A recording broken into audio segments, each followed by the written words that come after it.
I raised my sword, met her glowing red eyes, and promised she was dead. Her counterattack tore away my confidence and slammed me down. I rose, but my sword no longer obeyed. When every cut missed the opening I saw, I chased her, but she stayed out of reach, and my confidence turned into panic. I had trained until pain no longer frightened me, but she made every improvement feel painfully small. So I learned strength without control made me predictable, and changed what I demanded from every future fight. Could I master my sword before she crushed me for good at last? Why had she recognized my sword the instant we met? Everything I saw was red. I was barely standing, surrounded by the bodies of my brothers and the wreckage of a battlefield that had taken everything from us. There was nothing left here but death, and I could only ask myself one thing: why had so much bloodshed been necessary? I called for Sahyung Jangmun, then my Sai, then my Sajals. No answer. They were all dead. More than 20 sects, including the 10 great sects, had gathered their elites against Chunma, and that entire force had been erased.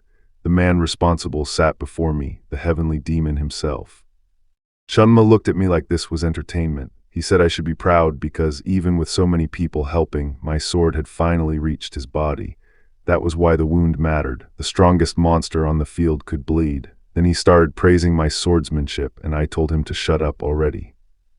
Chunma called it a shame. He claimed that with one more day he would have become a man worthy of the name Chunma. Then he gave me his last warning. The demons would return, take over the world, and nobody would stop them. I answered with my sword. I was not letting that speech get a second ending. Here's where it got stupid, the good kind. I cut through Chunma's final resistance, and the heavenly demon's head rolled into the dead. The war was over. I had won, but the math had changed in the worst possible way. I was dying too, and Mount Hua was all I could think about. I looked across the mountain and understood the price. Every member of the Mount Hua Sect here was dead. Their followers were gone too, leaving only powerless children behind. If I had trained harder, if I had become even a little stronger, could I have saved one more life? My victory felt meaningless. Even a plum blossom had to fall eventually. I was Chung Mayung, the 13th disciple of the great Mount Hua Sect and one of the Plum Blossom Sword Saints. After I killed Chunma, I died atop the heavenly demon sect's mountain, and that was all my legend became. As my life flashed before me, I remembered Mount Hua, the elders, and every lecture they threw at me. I had been sick of those lectures. Even as a Mount Hua disciple, I could not fully follow the sect's teachings, and my talent made me think I was special. Dying stripped that nonsense away. Everything I had came from Mount Hua. When Sahyung Jangmun asked if I regretted my past, I admitted it. He told me Mount Hua would continue no matter what. I jolted awake in a wrecked hut to someone screaming Chunma at me. Then a filthy kid with a bamboo staff called that name bullshit and demanded to know why I was still sleeping. I had just died fighting the heavenly demon, so naturally my first thought was that this loud little bum had lost his mind. I was Chung Mayung, one of the Plum Blossom Sword Saints, and even the Beggars Union leader treated me with respect. So when this kid swung at me, I reached up to block him. Except my arm was absurdly short. The math just changed. His staff landed, and I got beaten by a child. The beating kept coming until I begged for mercy and Wang Cho finally left. I limped to a stream, furious at the humiliation. I had never lost to anyone at Mount Hua, and now a little beggar had folded me with a stick. Then I saw my reflection. This was no dream. I was a child again. Wang Cho found me by the water and assumed I had taken the beating badly. Fair guess. I stopped him with one finger, then two. First question, was I a beggar? Apparently yes, damn it. That meant the second question mattered more. I asked whether he knew Chunma. Wang Cho knew Chunma all right. He said Chunma, leader of the heavenly demon sect, had died 100 years ago. I froze. 100 years. I grabbed him and demanded the truth, because reincarnation was one thing. Waking up a century late was the kind of cruel twist nobody asked for. I finally understood it. I had been reborn 100 years after I died, with everyone I knew left behind. My thoughts went straight to Mount Hua Sect, but Wang Cho had no clue what that was. When he confirmed we were both beggars, I remembered the Beggars Union and pushed for answers. Wang Cho listed the 10 great sects across the map, but Mount Hua Sect was missing. Here's where it gets stupid, the bad kind. The sect I had bled for was no longer counted among them. I stared at him, trying to make that sentence mean anything else. It didn't. I shook Wang Cho again when he said the Southern Island sect had replaced Mount Hua among the 10 great sects. That was not the point. I forced him to think harder, and he remembered Mount Hua as a sect somewhere on the Shaanxi province map. It existed, just not where it belonged. Chung Mayung had to hear it twice. Wang Cho was not even sure Mount Hua Sect still counted among the 10 great sects, then told me it had already fallen. The sect that once stood with the world's strongest families was gone. I refused to accept that answer. I was heading to Mount Hua myself. Wang Cho warned me I would get beaten again if I did not start begging. Useful advice. I ignored it and demanded this body's name. Apparently beggars got called whatever people wanted, so I named myself Cho Sam and asked who had hit me. Wang Cho gave his name, and I promised to repay his favor tenfold, grudges included. I left Wang Cho behind and started walking, but first I needed directions. Which way was Mount Hua Sect in Shaanxi province? His silence told me exactly how much help I was about to get. So I ran. In my old life, I had never been slower than a horse. This new body started dying after a few minutes, which was humiliating. I could not reach Shaanxi province like this. Then I remembered I was Chung Mayung. If my legs were trash, I would use the tricks that made me great. The real advantage of being young was getting the fundamentals right. Even masters regretted skipping them, though I had my own regret involving hidden liquor and a very angry Sahyan. Delicious mistake. I decided to rebuild from scratch, slipped into the woods, and found a spot where nobody from the physical world could bother me. I had countless advanced martial arts stored in my head, plus every Mount Hua Sect technique I remembered. That was exactly why I needed restraint. I chose equilibrium, a technique sold so cheaply in illegal street stalls that everyone dismissed it. Here's where it gets stupid, the good kind. It was never actually cheap. Equilibrium was Mount Hua Sect's beginner technique. It barely increased inner Kai, so people underestimated it, but it perfectly cleansed the body. That made it broken for a restart. Instead of piling power onto a flawed foundation, I could purify every bit of energy first. The math just changed, and I began drawing in the energy around me.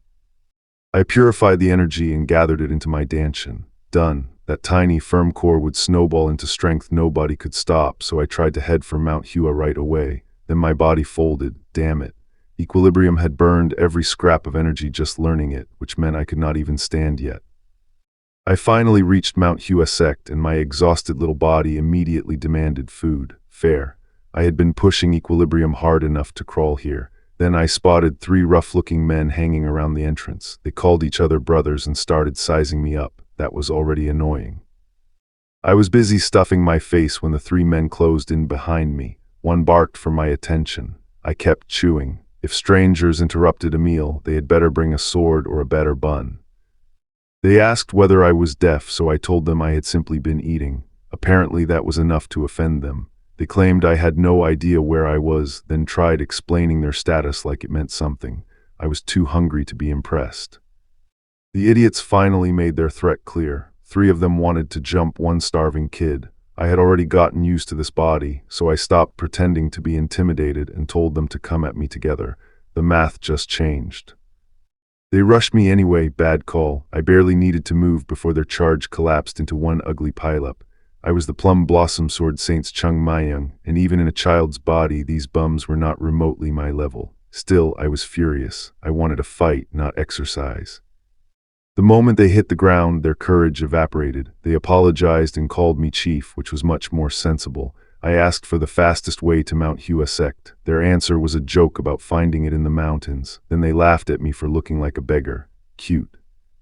I grabbed their leader and made the situation simple. If I asked a question, he needed an answer. Otherwise, he should start screaming. He immediately agreed. Finally, someone was learning. What I needed now was the truth about Mount Hua Sect, and I was done asking nicely.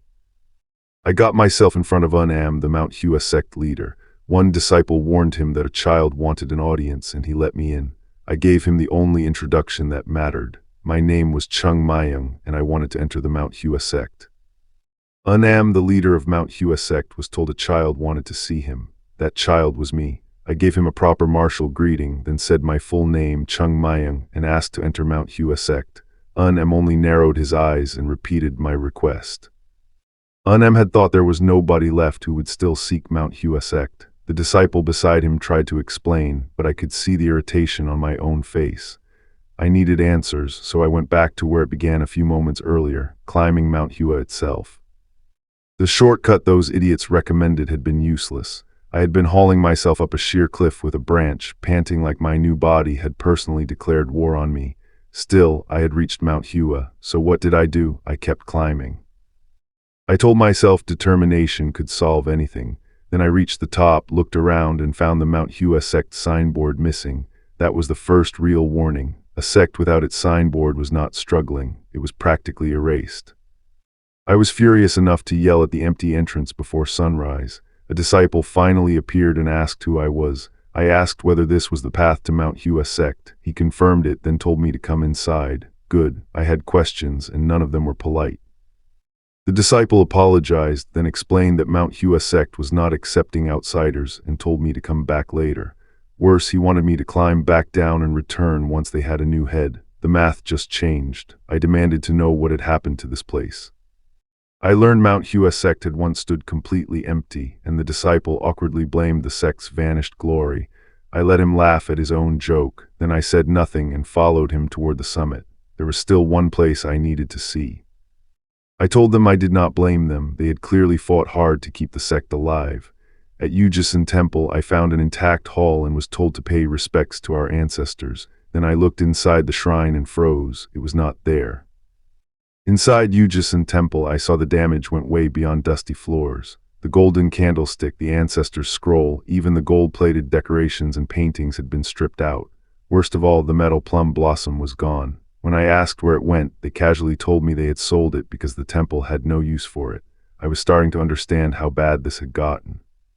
That flower was the white plum blossom of the nocturnal fragrance, one of Mount Hua Sect's 2 sacred artifacts alongside the divine sword violet ladders. It was not flashy, but it held the sect's righteous spirit. So yes, selling it was an absolute disaster. I stopped the conversation before they made it worse and begged to meet Unam, the sect leader. I wanted into Mount Hua Sect. I knew getting accepted would not be easy, so I came prepared with the cleanest lie available. I claimed I was Chung Jin's descendant. Chung Jin had fallen from a cliff, been saved by a lumberjack, and taught that man Mount Hua Sect techniques.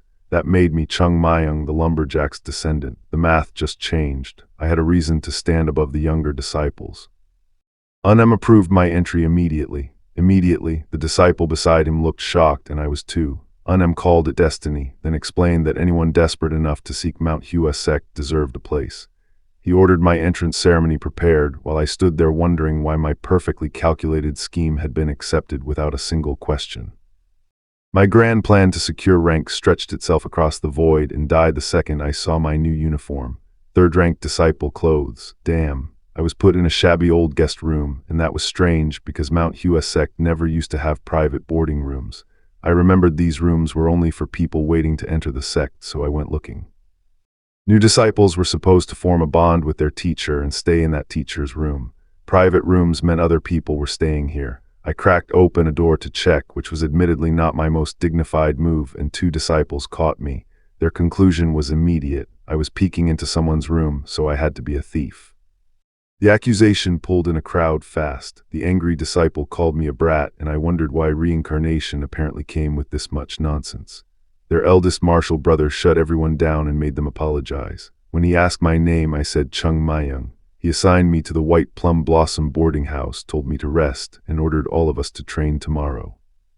Once the others were sent downstairs, the red-haired disciple promised he would deal with me later. I let him walk away and looked at Mount Hua Sect's supposed successors.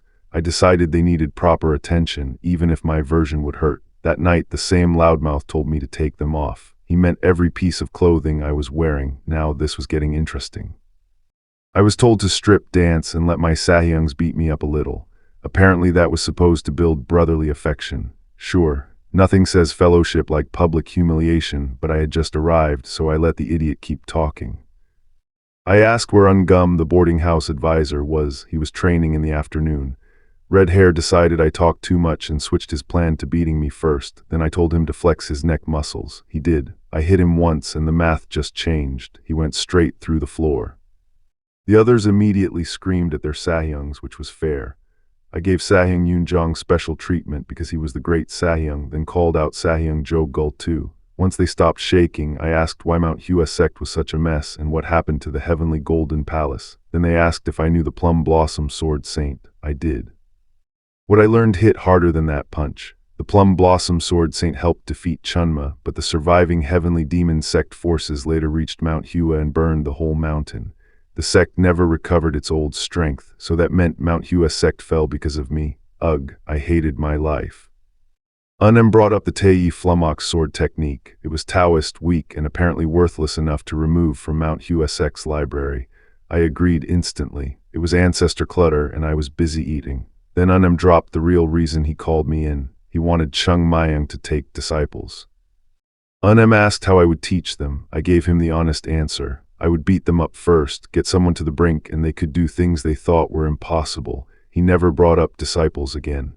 Later, a Sahyung dragged me to the training grounds because Ungum wanted me in the morning practice. At the training grounds, the disciples raised their swords together. The instructor gave one simple order: swing your blades. I watched them start their foundational practice, and I already had a bad feeling about what Mount Hua Sect had turned it into. They called it the Equilibrium Sword Technique, the foundation for every later Mount Hua Sect sword art. That was the problem. Their swings were accomplishing nothing and blocking them from getting stronger. Teaching advanced forms without fundamentals was like teaching the alphabet from a complicated thesis book, so I started walking over. What use was any good technique without proper basics? I watched the others drill their sword forms and realized I had to teach them properly. Then I looked up at that clear blue sky and saw Mount Hua Sect's future for what it was: empty. I called Sahyung Yunjong over and asked what they learned after the Equilibrium Sword Technique. Yunjong explained the curriculum, the sword technique of the 7 sages, then the Lesser King sword technique, and finally Mount Hua Sect's sacred Tei Flummox sword technique. I froze. The Tei Flummox sword technique was weak enough to throw away. So where the hell was the 24-movement Plum Blossom sword technique? I summoned Sahyung Jo Gul, a senior Mount Hua disciple, and gave him a simple job. At 5 tomorrow morning, gather everyone in front of the White Plum Blossom boarding house and prepare 5 of those things per person. He looked worried. I just smiled. Enthusiasm was exactly what I needed. Jo Gul hurried off and I settled on my first step. Mount Hua Sect had no money, no techniques worth trusting, and no talent to spare. But talent was the one stat I could actually change. Bringing up these untalented Sahyungs was where the math began to shift. By morning, the Sahyungs were already complaining about whoever had dragged them out at 5. I stepped into the crowd, apologized sweetly for my lack of understanding, then asked why there was a little chat inside the boarding house. As my apology, I led them straight inside and shut the door. The White Plum Blossom boarding house started shaking. That got everyone's attention. I lined my Sahyungs up, told them we would meet every morning for training, and called it a proper start. At sunrise, their advisor noticed nobody had come out to give their usual morning greetings.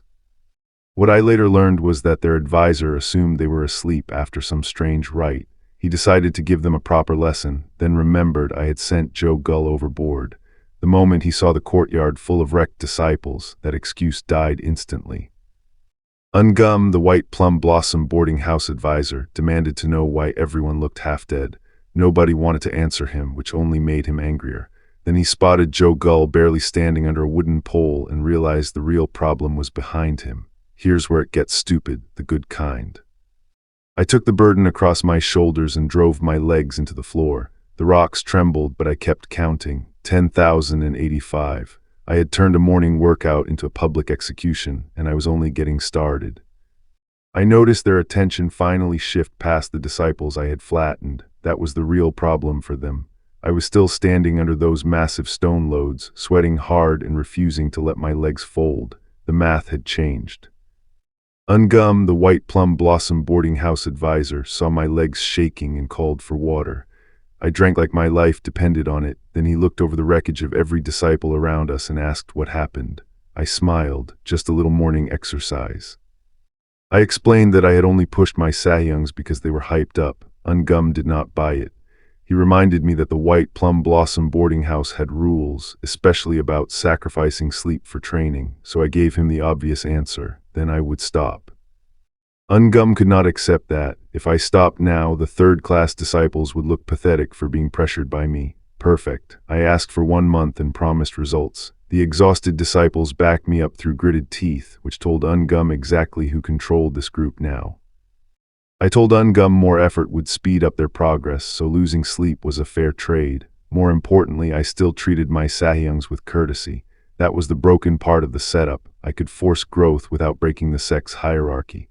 Ungum finally understood and praised their dawn training.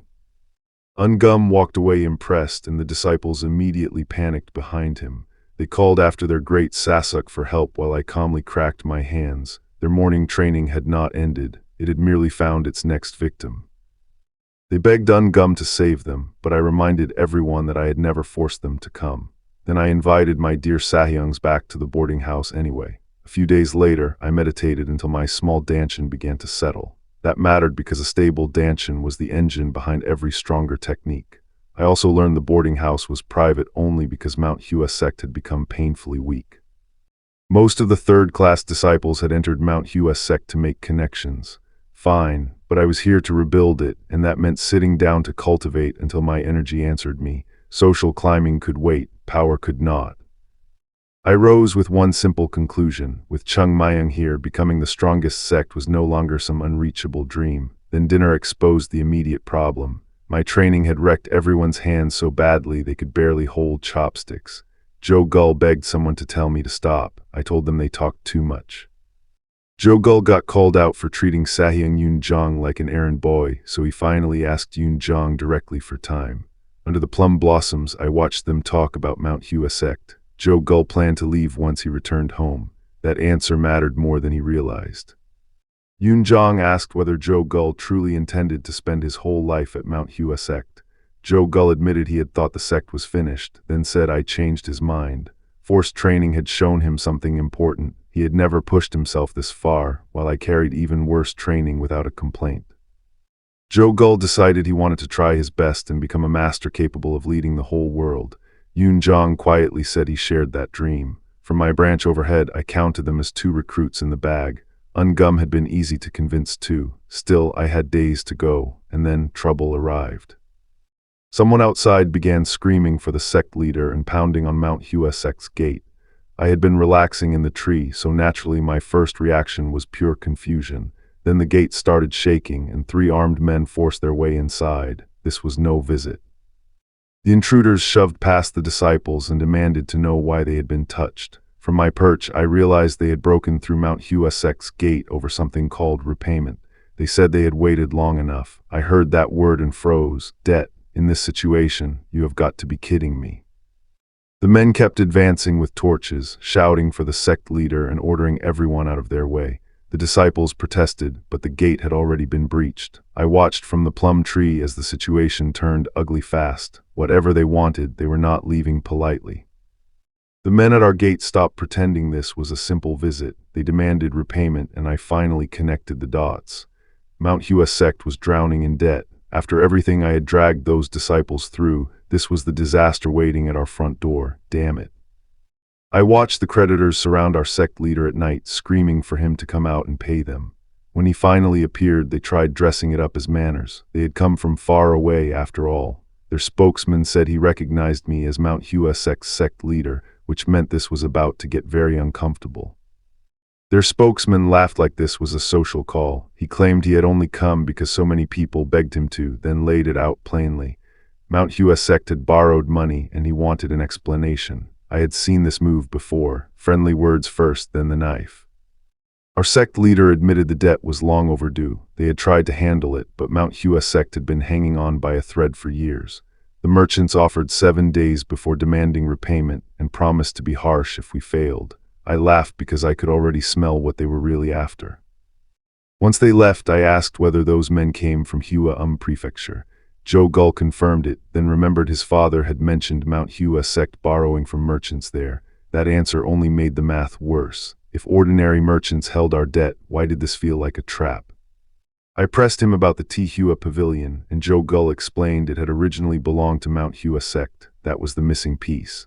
The supposed owner of our pavilion was demanding the debt, so I grabbed Joe Gull and asked the only question that mattered. Was that bastard trying to take Mount Hua Sect's own property with our money? Joe Gull realized it too. If the pavilion had belonged to Mount Hua Sect, the merchants could not have taken it honestly. Something was rotten, and I told him to bring the documents. When he returned with the bag, I could barely keep my hands off it. Proof was finally within reach.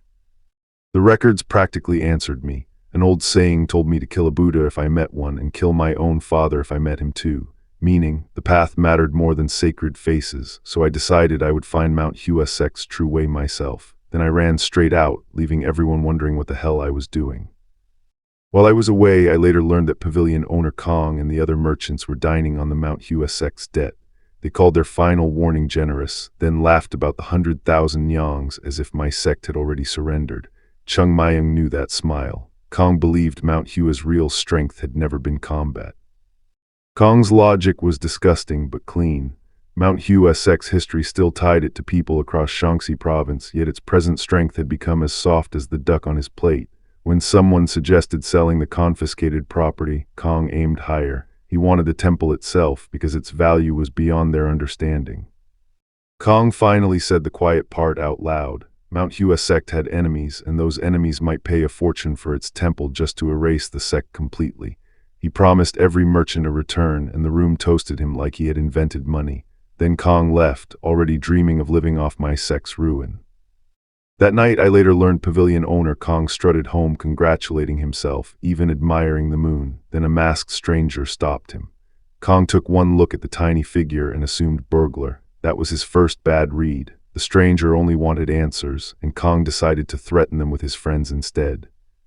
Kong's friends stepped out around him in matching dark clothes, and the masked stranger immediately understood what they were: high-class bodyguards. Here's where it got stupid, the good kind.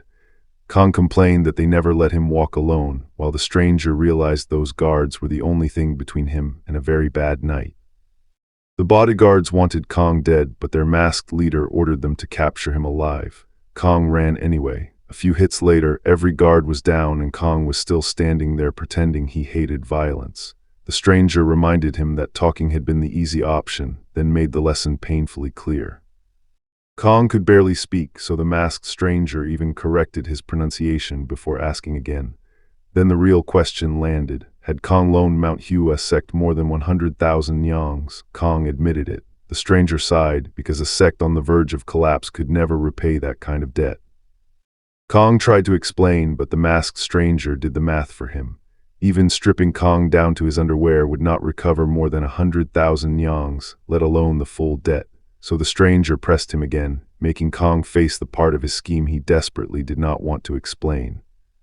Chung Mayung let pavilion owner Kong explain his little debt trap. High interest kept growing until it outweighed the principal. That was the whole scam, and Kong looked proud of it. Then I watched the smile die on his face. He finally understood why I had asked who could possibly repay Mount Hua Sect's debt. I gave Kong the answer with a hit: simple. He also admitted he owned the flower shop that became Hua Prefecture's biggest tea house. Then he revealed the real plan. His family business wanted Mount Hua Sect's land, and he had been waiting for the debt to crush us first. That was not business, that was grave robbing. Kong wanted to know why I was hitting him. I called him what he was, a scoundrel, and started to leave. He had treated Mount Hua Sect like a dying asset on a ledger. I treated him like the problem standing in front of me. He still had one stupid idea left though. Kong tried to size me up and demanded my identity. I told him I was escort warrior Yung Bin. He had never heard of me, which was fine. He should have recognized my blade instead. Remember this. Kong suddenly remembered our brief encounter and rushed me with all the confidence of a man who had learned nothing. Kong came straight at me, furious and bruised. I could tell he had more raw strength than I did. That mattered. In a direct contest, power can erase a lot of cleverness, but raw strength was only one number and the math had already changed. I had no interest in matching Kong head-on. I had fought him weeks earlier, so I remembered his sword habits and used that information against him. Here's why that was broken. Strength means nothing if your opponent knows your attack before you commit to it. I slipped past his swing and made him pay. Then I drew my sword properly. One clean motion turned the space around me into a spinning threat, and Kong had to watch from outside it. Here's where it got stupid, the good kind. I was not trying to overpower him anymore. I was forcing him to react to a technique he could not read. I sent Kong flying and told him to come back after training more. Then the problem hit me. I had used sword techniques I should not have revealed. Kong stared at me like he was close to connecting the dots, while I remembered exactly why I had tangled with him in the first place. Damn it. My sword work had been polished enough that the man could feel the pure Kai coming off me. That was bad. A stranger sensing that much from a single exchange meant my disguise was already under pressure, and I could only sweat behind the mask. The battered man stared at me and finally asked if I belonged to the Southern Edge sect.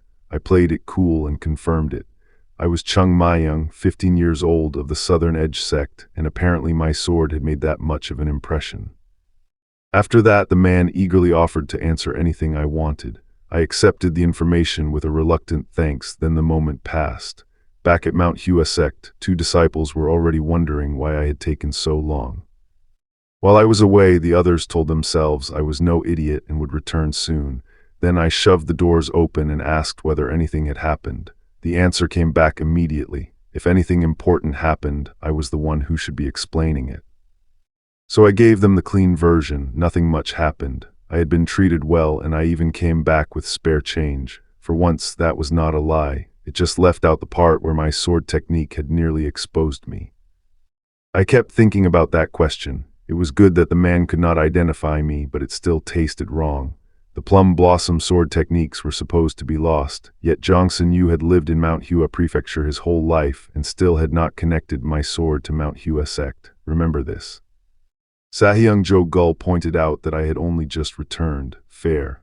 I cut him off anyway and told him to listen carefully. I had a plan now, and it started with training. I declared that we would not miss a single day of training, rain, snow, wind, or even Mount Hua Sect collapsing around us. Jo Gul was ready instantly. Then I said I would not be participating. The others needed me there to train seriously, so I sent them off and flopped onto the bed. Now then, what should I do? The situation was worse than I first thought. Stand-in representatives had seized Mount Hua Sect's businesses, then the account books that could prove our ownership had conveniently burned down alongside the sect. Funny how evidence always catches fire when thieves need it to. I considered beating the merchants until they talked, tempting but stupid. If I did that, they could blame Mount Hua Sect for the violence and erase us for good. I needed an excuse to take those businesses back, and the missing account book was the only proof that mattered. Then I remembered something. I had seen the account book before, only a few volumes, whenever I came to ask the previous sect leader for money. Hold on. Why would a sect's proof of ownership be sitting in so few books? That detail finally clicked. There had to be a secret storage room. Only the sect leader could enter it, and Mount Hua had always kept its valuables hidden there. I searched through every old rumor in my head until I remembered it. The storage lay beneath the wall behind the sect leader's residence. The math just changed. No outsider could possibly figure that out, which meant the thieves had missed it. I grinned despite myself. Looks like I was about to do some unprecedented treasure hunting, and for once, my bad habit of remembering every useless old detail was paying rent. I rushed toward the storage, but Sahyung stopped me with the painfully reasonable reminder that Mount Hua Sect itself came first. I promised I would hand over anything I found if I could. Then I vaulted away and sprinted through the grounds. Priority was important, so was hidden treasure. What I found out there was strange. A blue light kept appearing in the mountains, and every time I got close, it slipped away. It felt like some kind of treasure reacting to me. I had no idea where it led, but there was only one place on Mount Hua that made sense. Then the light struck the ground. I froze as blue energy spread beneath my hands and formed a circular mark in the earth.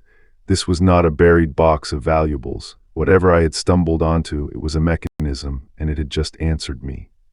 I finally found it. The hidden storage was exactly where I remembered, so I dug straight in like my life depended on it.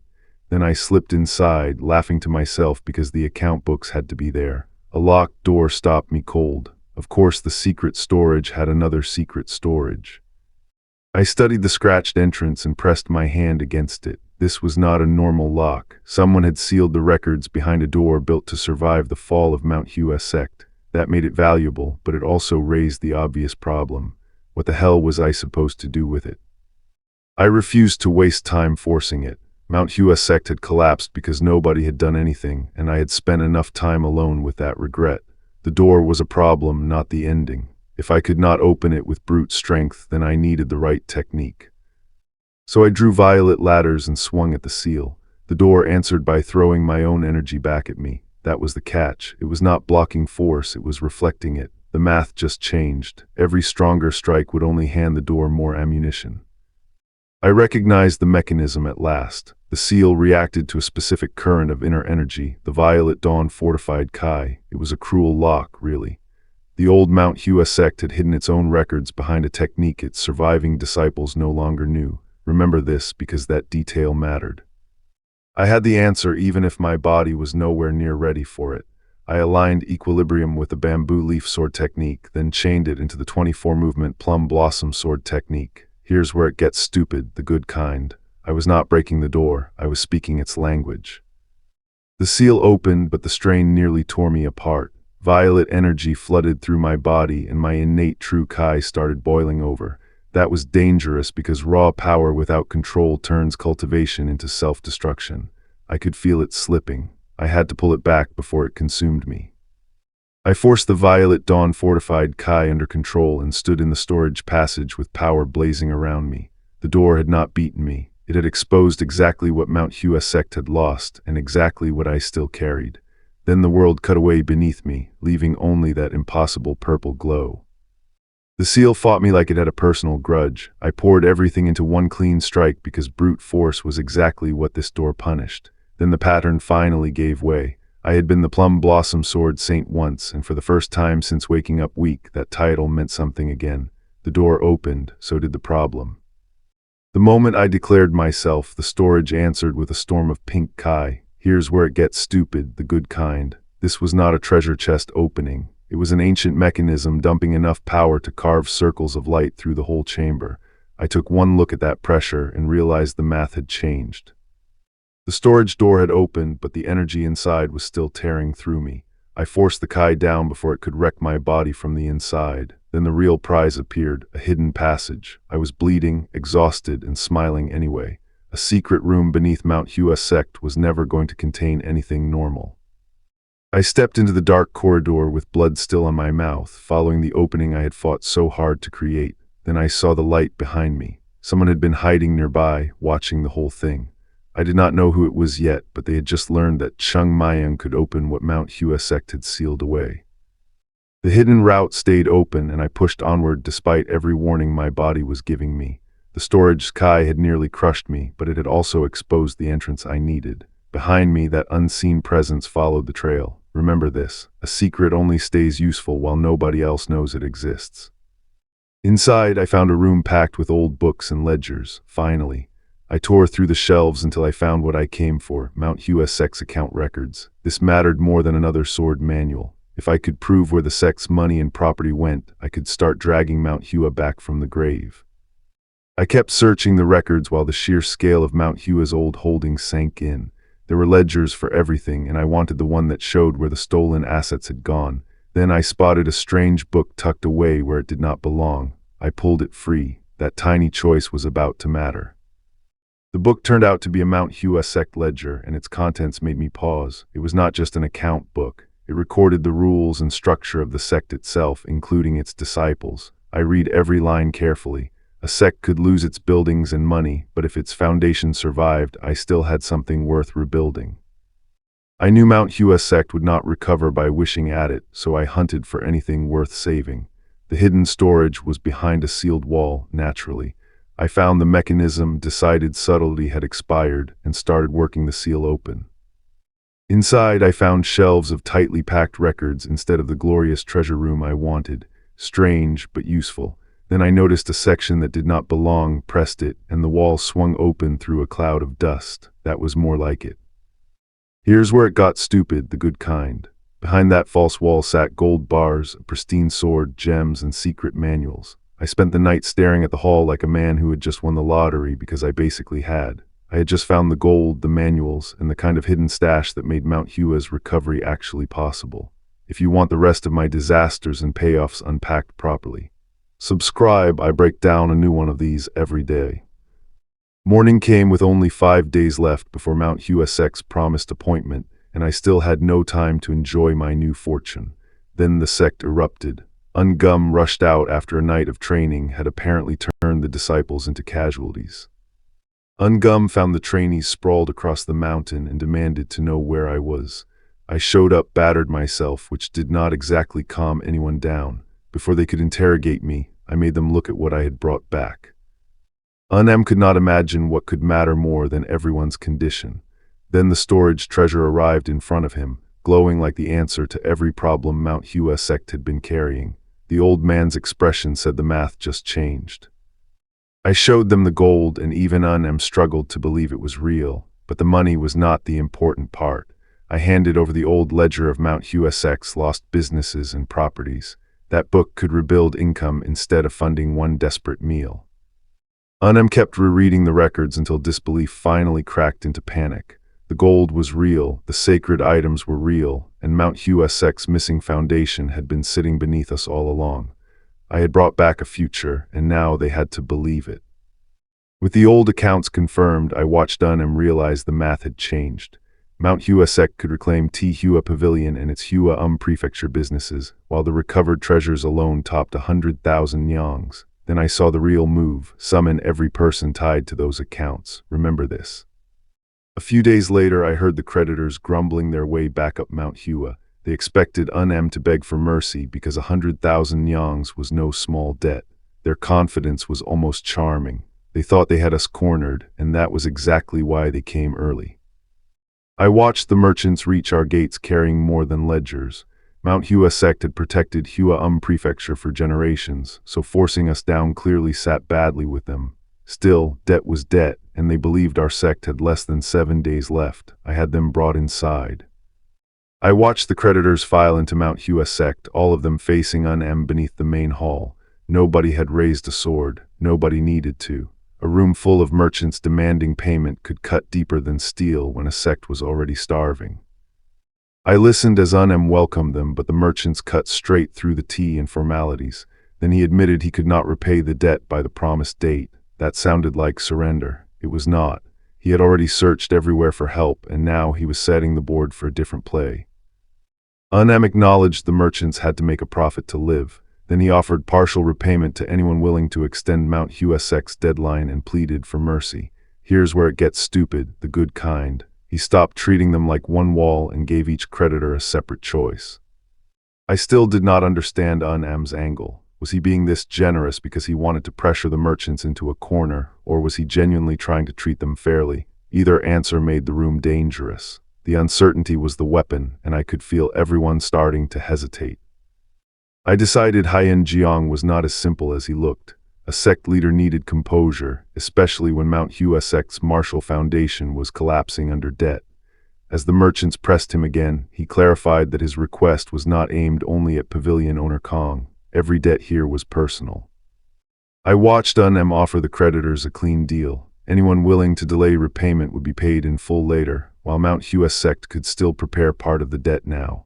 One merchant caught the catch immediately. Why trust a sect that might collapse before the new date? Unem answered with the only collateral that actually mattered here, the name of Mount Hua Sect and its history. The merchant froze. He had come to collect coin from a failing sect, but Unem had shifted the price from money to honor. The crowd called Unem unreasonable, so he turned their complaint back on them. I watched him ask what Mount Hua Sect meant to every person standing there. Its name had carried Hua Prefecture for generations. Could they really dismiss all of that for a repayment date? Then Unem made the split official. Those willing to wait were told to stand by him. Everyone else could stay put, but they would lose the Merchant Alliance's protection if the debt went unpaid. Here's where it gets stupid, the good kind. He made greed fight reputation. One shop owner chose his money and walked away. The others stared after him, calling his name, and he could not even meet their eyes. He had taken the practical option, sure, but the courtyard suddenly treated him like he had abandoned Mount Hua Sect itself. Unem called after pavilion owner Kong, the merchant from Hua Prefecture. Kong admitted he was doing something stupid, but Unem reminded him what Mount Hua Sect meant to the whole prefecture. Every child grew up hearing that our sect protected this land and produced the greatest martial artist. Kong said that pride ran through his father, grandfather, and everyone raised in Hua Prefecture. He could take the money and live easy somewhere else, but he had spent his whole life here. The math just changed. Coin bought comfort, but abandoning Mount Hua would haunt him forever. Kong admitted I must have gone crazy, then chose not to take the money. He refused to live with Mount Hua Sect's collapse on his conscience. Un-Em smirked, and suddenly more creditors stepped forward behind Kong. I watched the balance of that courtyard flip in real time. I watched Un-Em bring out the Hua Prefecture account books and turn the merchants' debt into a reckoning. Their families had benefited from Mount Hua Sect for generations, yet they had come to collect while we were drowning. So Un-Em announced the consequence. The sect would take over their businesses and every coin they had made from us. The merchants called it a joke, but Un-Em did not blink. He reminded them that Mount Hua Sect's leader had no reason to play games with them. Then pavilion owner Kong found the only opening left. If these books could decide everyone's fate, how could Un-Em prove they were real? Un-Em understood the trap immediately. Kong claimed he trusted Mount Hua Sect, then questioned whether we had been fooled by forged books ourselves. Fine. Un-Em called for the leader of the Finance and Economy Agency. That was the moment the math changed, because Kong had challenged proof when proof was already waiting. The agency leader confirmed that half the books had been sent to the Hua prefectural office 2 days earlier for appraisal. Kong's face said it all. He had assumed government soldiers would seize the market after we fled Mount Hua, leaving no one able to stop him. Instead, he had walked into Un-Em's prepared evidence. Un-Em shut down their shouting fast. Mutual aid mattered when people needed help, but betraying Mount Hua Sect erased any claim to mercy. He ordered them back to Hua Prefecture, yet he still allowed them to take a cartload of their wealth, cold, fair, and absolutely unforgettable. Un-Em made the terms clear. Their businesses returned to Mount Hua Sect, though they could keep running them and retain the profits under a new arrangement. One merchant realized he had been demoted from owner to stand-in overnight. What I learned afterward was that Haiyan Jiang's restraint had enraged someone else badly. While that man raged about Mount Hua Sect's wealth, the merchants descended the mountain with their carts. Government soldiers had already taken over every business, warning that refusal of the sect leader's request would have cost them everything. Pavilion owner Kong could only regret trusting the wrong scheme. Kong tried blaming me Chung Mayung for the forged books, but his own men pointed out that the prefectural office had validated them. He decided the whole thing had been arranged with the prefecture and demanded they head for Luoyang City to fight authority with greater authority. Then a black-clad stranger coughed and called it bullshit. I found the men coughing and scrambling for an answer after their plan fell apart. They were still whining about lost wealth when they decided Mount Hua Sect had ruined them and called for revenge. That was the moment I stepped in. Their sudden panic told me they had finally noticed the problem standing in front of them. They warned me that nobody returned alive after facing their strongest martial artist. Cute. I cut through the first rush before they could build any rhythm, and their boss immediately ordered the others to back away. The stakes had changed fast. They had expected prey, then realized I had come prepared. One of them complained that I should have appeared earlier, then decided this was the perfect time to finish me himself. His aura flared and he announced the usual big technique. Here's where it gets stupid, the good kind. I could already see his opening before he moved, so his flashy setup only made the counter easier.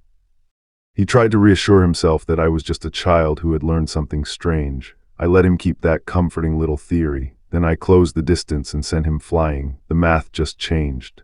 Once a stronger fighter lost control of spacing, all that inner energy became something I could use against him. The masked men finally understood that numbers would not save them. Their 4 martial artists attacked together, and their leader tried to lock me down with a tiger grip technique. I gave ground for a moment, which mattered. Remember this, even while they thought they had cornered me, I was reading every movement they had. Their leader poured power into one desperate attack and called me a combat novice. Then I answered with revolving kick. The move was broken because it turned my body into a rotating attack angle, so blocking the first strike left him exposed to the follow-through. His confidence disappeared with his footing. They started asking the only questions that mattered. Was I fast? Was I strong? Their answer was worse. I was neither in the simple way they understood because I wasted no movement and saw through every attack. I let their leader land one hit, then kept coming.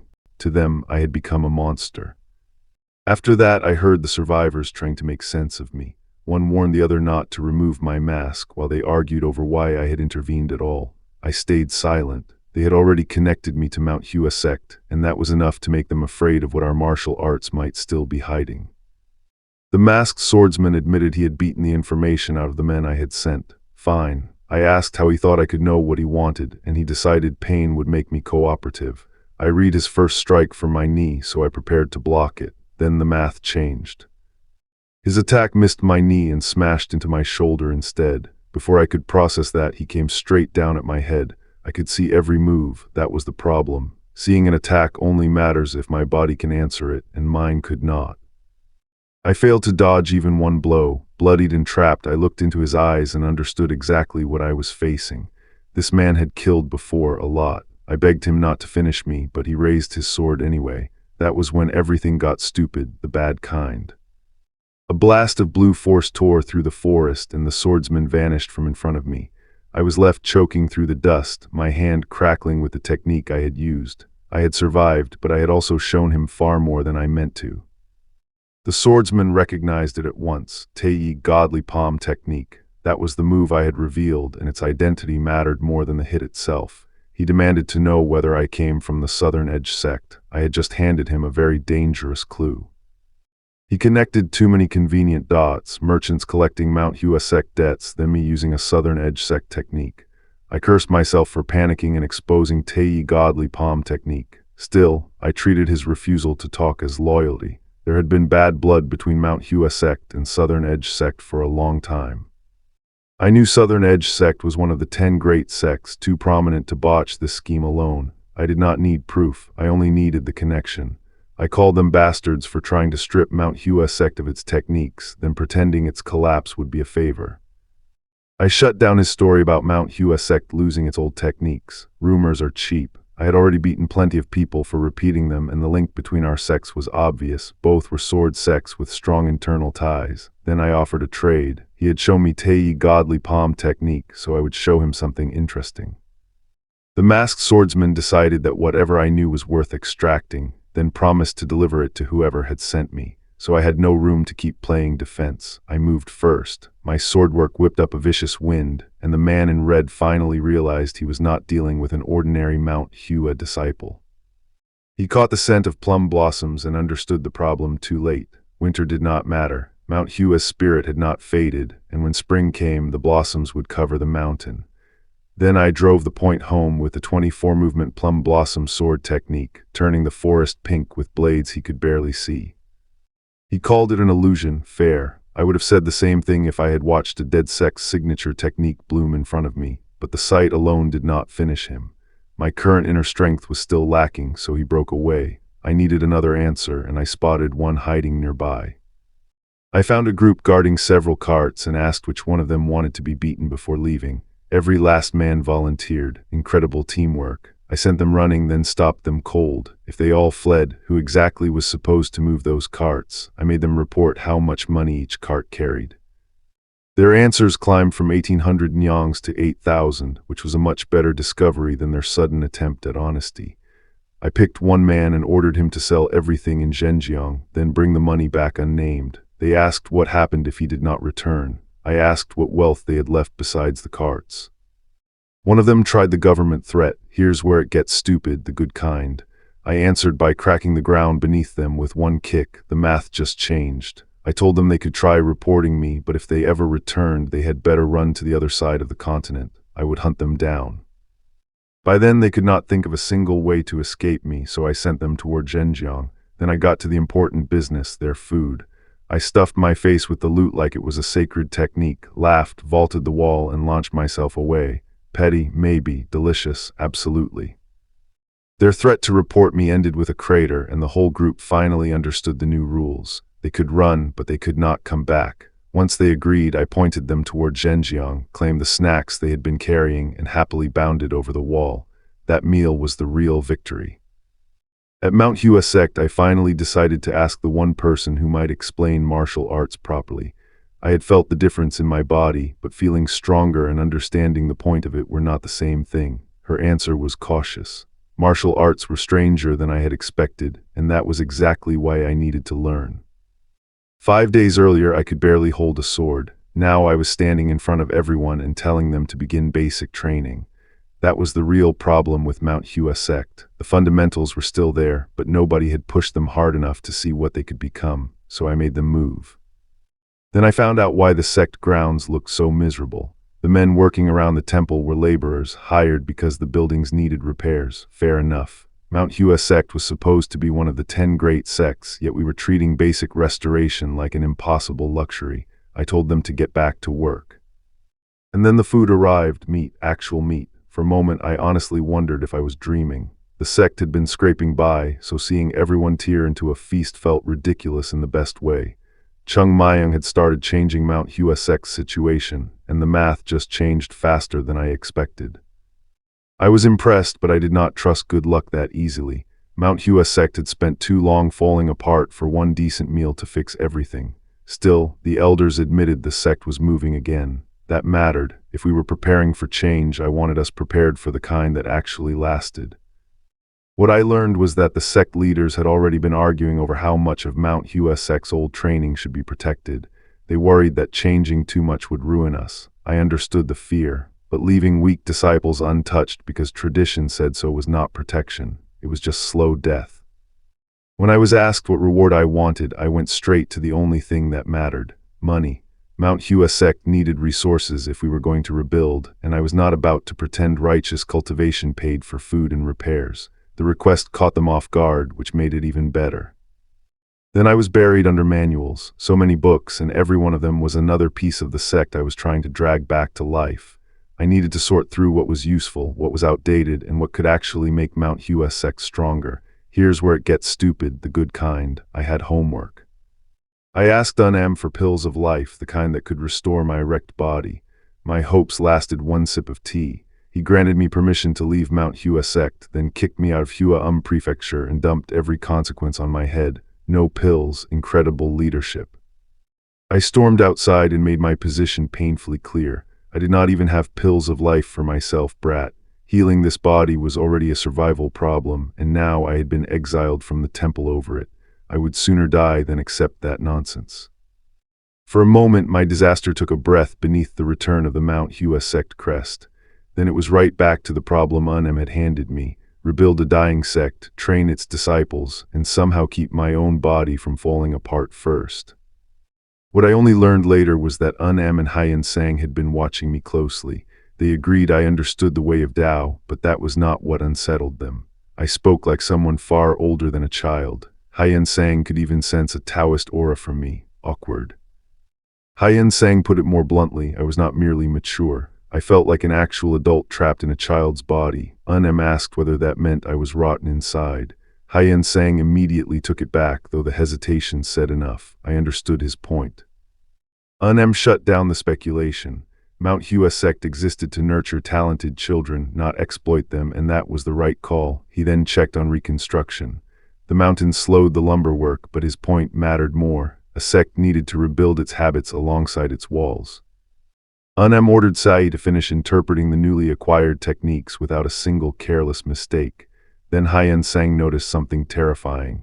Manuals supposedly over a century old looked freshly written, with no ink wear at all. He suspected a hidden benefactor helping Mount Hua Sect, then wisely stopped himself. Remember this. Meanwhile, I sulked outside, copied every technique book, and cursed Unam for denying me the pills of life. Then the math changed for the bad kind. My damaged body was healing far slower than expected. Complete recovery would take half a year, which was brutal when a child's body should have been growing stronger every day. My recovery window was closing. If I missed this ideal period, rebuilding my inner strength would become a nightmare, so I needed to restore my pure innate Kai now. The math was cruel. I either found pills of life or got someone to transfer Kai. Nobody around me could do that, and the pills had become almost mythical. Then I remembered something embarrassing. Back in the day, I had treated a plum blossom pill like hangover medicine because it worked that well. Yes, I was apparently that kind of idiot, but that memory gave me the answer: pills of life. I bolted out to find them before this body's recovery window disappeared for good. My search led me to the ruggedly disconnected cliff, a secret place only Mount Hua Sect disciples were supposed to know. I had seen Samyang use it to recover, so I figured I could make the climb and search for a pill. Here's where it got stupid, the bad kind. The cliff was practically built to reject climbers. I tested the cliff anyway, and every handhold felt like a personal insult. There was nowhere to stand and nothing reliable to grab. I remembered that Samyang had climbed it using plum blossom steps, but I was not about to admit defeat to a wall of rock, so I kept forcing my way upward. And then the mountain answered. My grip slipped, the rope bit into the rock, and I started falling. Damn it. I had come out here to revive Mount Hua Sect, not to become a stain at the bottom of its training cliff. The situation had gone from desperate to actively insulting. That was why they called it the ruggedly disconnected cliff. It was not just steep. It gave me no stable footing, no clean grip, no second chance. One mistake and I was airborne. I finally understood the lesson Mount Hua Sect had buried in this place. Climbing it was brutally difficult. Falling was easy. I learned that lesson again the hard way. The ruggedly disconnected cliff had no mercy in its design, and my hands could not find enough purchase to hold on. I slipped free and dropped through the dark. All that effort, all that need for pills of life, and one cliff had turned the whole plan into a death test. The rope caught me before I died, but it was not a rescue. It only traded one disaster for another. I swung beneath the cliff, screaming as the line strained above me, then dropped again. I had survived the first fall by a thread. Now that thread was trying very hard to kill me anyway. I, Chung Mayung, threw out my Kai suction technique and turned my grip into a desperate anchor against the cliff. It worked, barely. My fingers and bones were already threatening to quit, which was the problem with waking up in this wrecked body. Then I saw it, my old hideout's entrance, almost within reach. The rope had been measured for this. Almost. To reach the ledge, I needed momentum, so I released the suction and swung on the rope. I timed the launch toward the opposite wall, then the rope snapped. That was not part of the plan. I was suddenly falling with nothing between me and the dark below. I refused to die here. I fired Kai suction technique again and caught the cliff, but my damaged fingers started breaking under the strain. The move was broken only when my body could pay its price. Mine could not. My grip gave out, and I crashed onto a ledge hard enough to feel it everywhere. The rope tore loose above me, and I dropped again, but it still dragged me close enough to the hideout for me to claw my way onto solid ground. I lay there gasping, then cursed myself properly.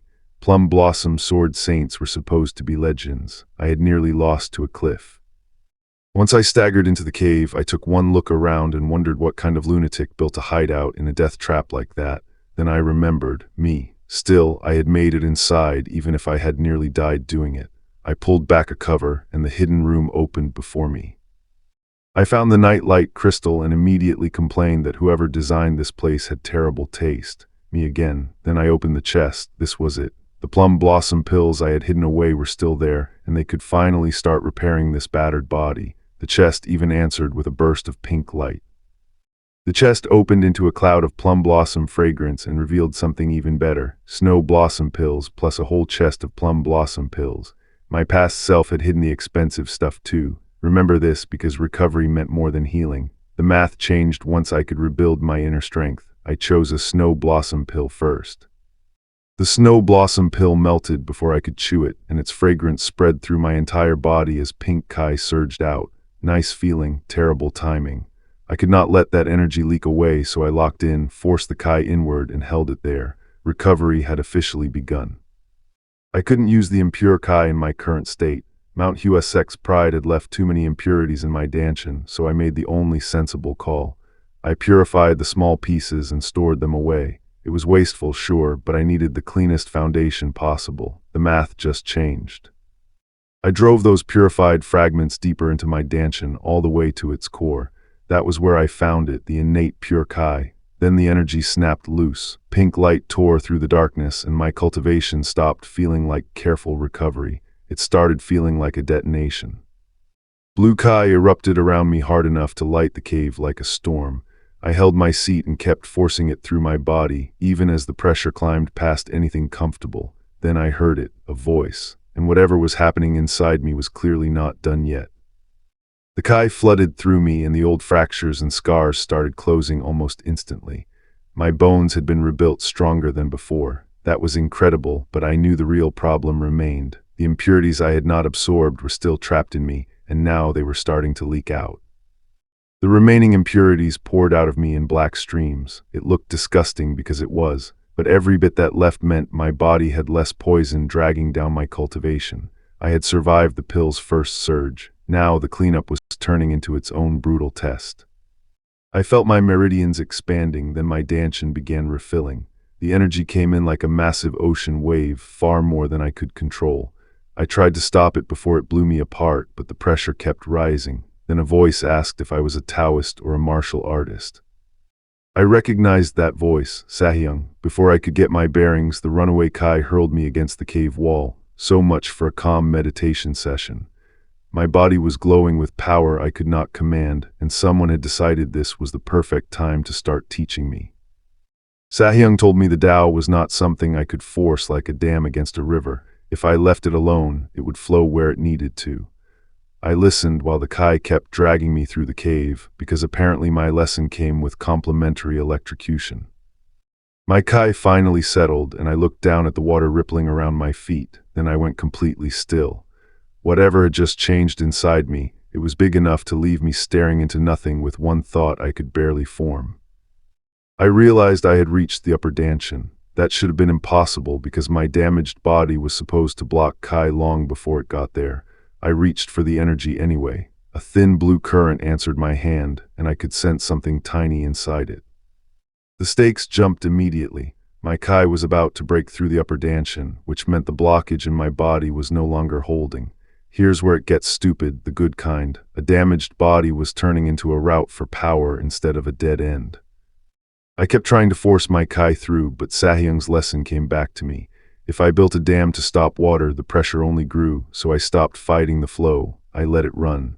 The moment I did, my Kai erupted in a pink blaze and lifted me off the ground. After 100 years, I finally understood what Sahyung meant. Kai was never something I could command by strangling it into place. I had to guide it. The energy burst through me in a violent wave, bright enough to drown everything in blue and pink light.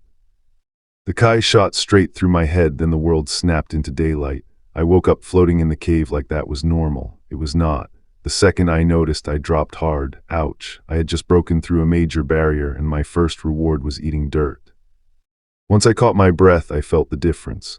My meridians had opened throughout my body, and I could sense every part of myself. I had recovered my innate Kai, my inner strength had increased, and my body was tougher. The math just changed. Dying once may have actually enlightened me. I stood beneath the open sky as the wind carried leaves past me. For once, everything was quiet. My body had survived the breakthrough, my Kai was moving freely, and I let that new strength settle before whatever came next. Sahyung's lesson finally clicked for me. Martial artists force Kai into submission, but Taoists let it flow.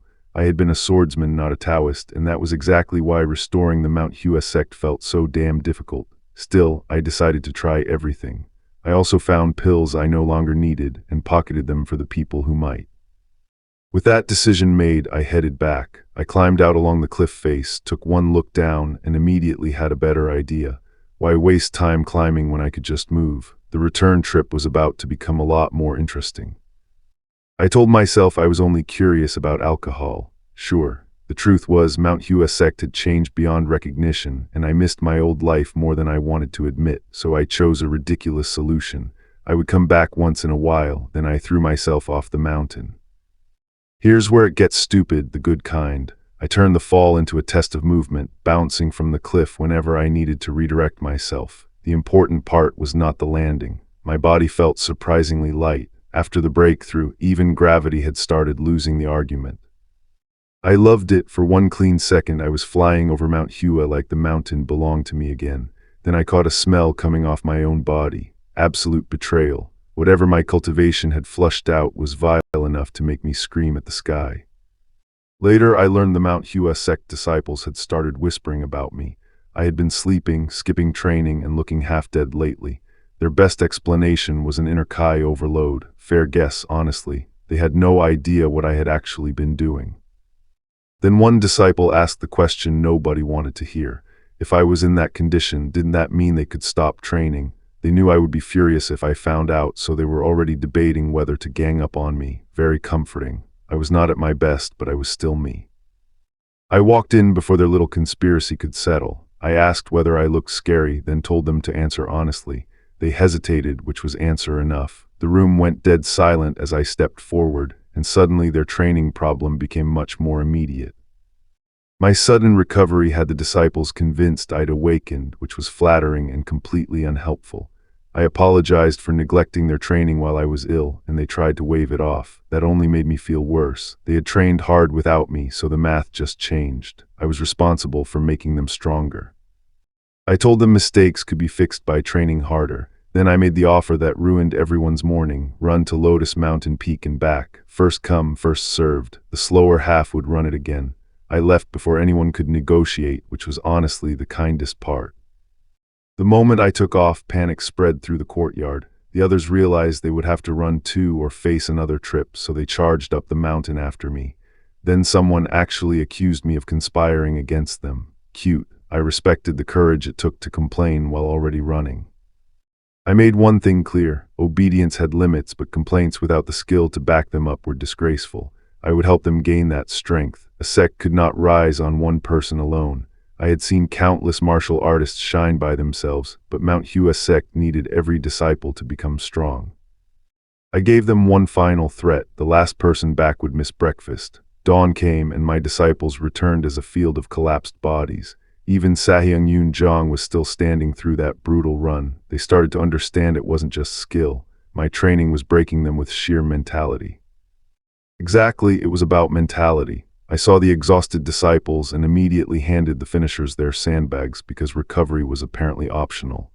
They stared at the wreckage around them while I wondered why they were already tired. Then I sent them to eat with one tiny condition: skip afternoon training, and I'd make it 10 times worse.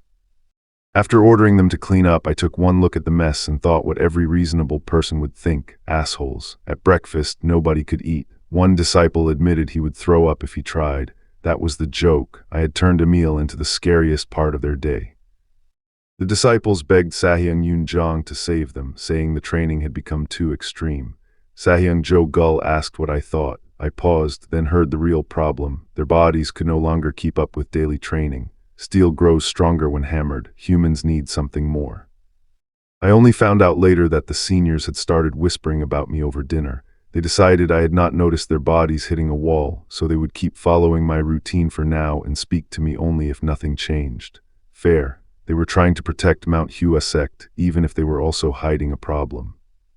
Sahyung Yoon Jong agreed. He said that when the time came, he would be the first to step up. Meanwhile, I woke up sore, dragged myself upright, and immediately thought about training again. My body felt ready to break, which was funny, because I thought I could train harder than anyone else. Then Sahyung Yoon Jong woke me in the dark. I was half asleep, so I had no clue what he was doing there. He said it had been hard to meet the two of us, but he was giving something to me because I was Sahyung. That sounded suspiciously generous. He placed a pill of life in my hand and told me to keep it secret. I was stunned. The guy had been worried sick about my training, and I had spent my time treating him like a demon. I swallowed the pill first, and Sahyung Yoon Jong promised he would help me. I felt like an ass.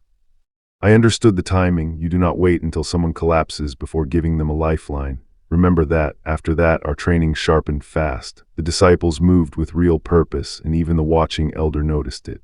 Their sword paths were stabilizing because they had actually kept practicing instead of only surviving my drills. The difference was visible everywhere. Our movements became cleaner, our feet got stronger, and our bodies finally stopped screaming at every step. The math just changed. One senior asked for a single month, promising results by then. The sect leader could barely believe Mount Hua Sect might be capable of this again. The sect leader praised us, saying the tips of our swords felt alive. That mattered because a sword technique is not broken just because it looks flashy. It becomes dangerous when the body, footwork, and blade stop fighting each other. He was satisfied enough to promise that we could skip the remaining steps if we kept this up.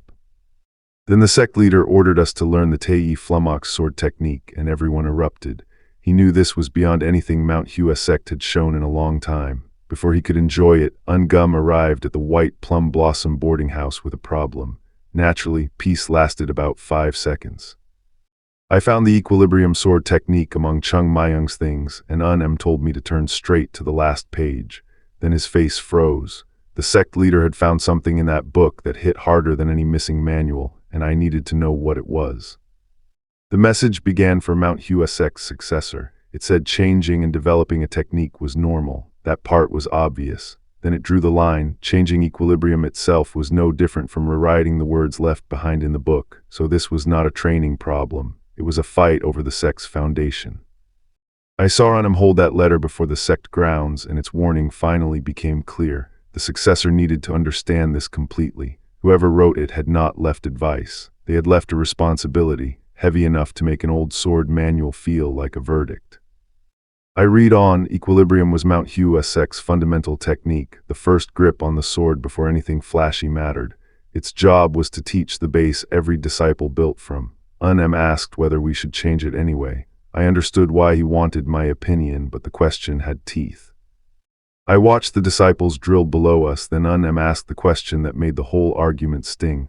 Weren't our ancestors' words just as important? I looked down at the old writing and stayed quiet. Tradition is easy to respect when it is ink on a page. Changing it is where the math changed. I understood Unem's side. Ancestors laid the path their successors were supposed to follow, and he had been trusted to teach Mount Hua Sect, but he had asked me for an honest answer. So I cut through it. Were we following tradition or pursuing change? The choice was finally sitting in front of us. Unem admitted the truth. Mount Hua Sect had not had enough time to gradually raise its disciples, and it could have collapsed at any moment. That was the stake behind every harsh decision I had made. I gave him the only answer that fit. He was right. Then Unem asked whether Mount Hua Sect even had a future. Things had improved, sure, but problems still crowded every corner of the sect. I could not promise an easy answer, so when he asked me to understand, I gave mine anyway. I was against changing equilibrium. Unem asked what made me say our future would not be easy. I did not need a lecture to answer. I looked out at Mount Hua Sect's trainees and told him the truth. It would not be easy. I watched the disciples struggle through equilibrium. Their bodies were improving, but the art cleansed their foundations so slowly that sword training got squeezed out. They learned fast, which meant teaching them powerful techniques too early could make them arrogant. When Unem pressed me for the most important point, I answered, a sturdy lower body and seriousness. That answer stopped Unem cold. I stood there clutching the book while he stared at me, because I had reduced a sacred foundation to the part everyone could actually see, and apparently that was enough to make the old man think. The trainees kept getting thrown around, and I could tell their lower bodies had at least been trained properly. Unem tried to brush it off like he had done nothing, but the others were already wondering what I had seen.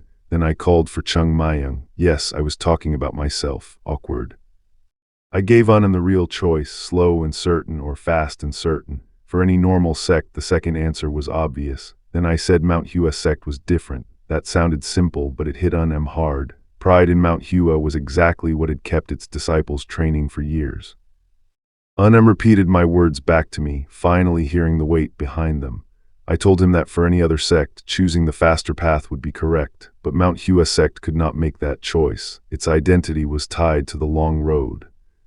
I told Unem to honor the past, but to face reality too. The sect could not compromise because circumstances were ugly. That was what I believed. He sent me back to my post, and I felt embarrassingly pleased with myself. Then I realized he had heard the same answer I gave him, because it was Mount Hua Sect. I understood why Unem could say something so difficult. He was Mount Hua Sect's real leader, and he did not want the children trapped by his own hesitation. He told Ungum that mastering a foundational technique was no simple matter. The choice they made here would decide Mount Hua Sect's future. Unem made the call. Mount Hua Sect would abandon the true equilibrium sword technique and return to the equilibrium sword technique. That was the foundation I had been pushing for. Strip away the fancy shortcuts, rebuild the base, and the math just changed. Unem went further than I expected. Every Mount Hua Sect technique would be reconsidered, and Ungum, the white plum blossom boarding house advisor, would carry a crucial part of it. The sect could not settle for weakness. If we wore Mount Hua's name, we had to chase strength. Unem watched us train and admitted we might never reach our goal in his generation. Fair enough, but when my generation led Mount Hua Sect, its name could rise again. That was the whole bet. These children were our future, and I was already walking straight into it. I watched the others train and immediately regretted having eyes. I had put food in their mouths, and now they wanted instructions on chewing it. Pathetic. I decided I needed to check Hua Prefecture before they wrecked the place too. Mount Hua Sect was helpless without me.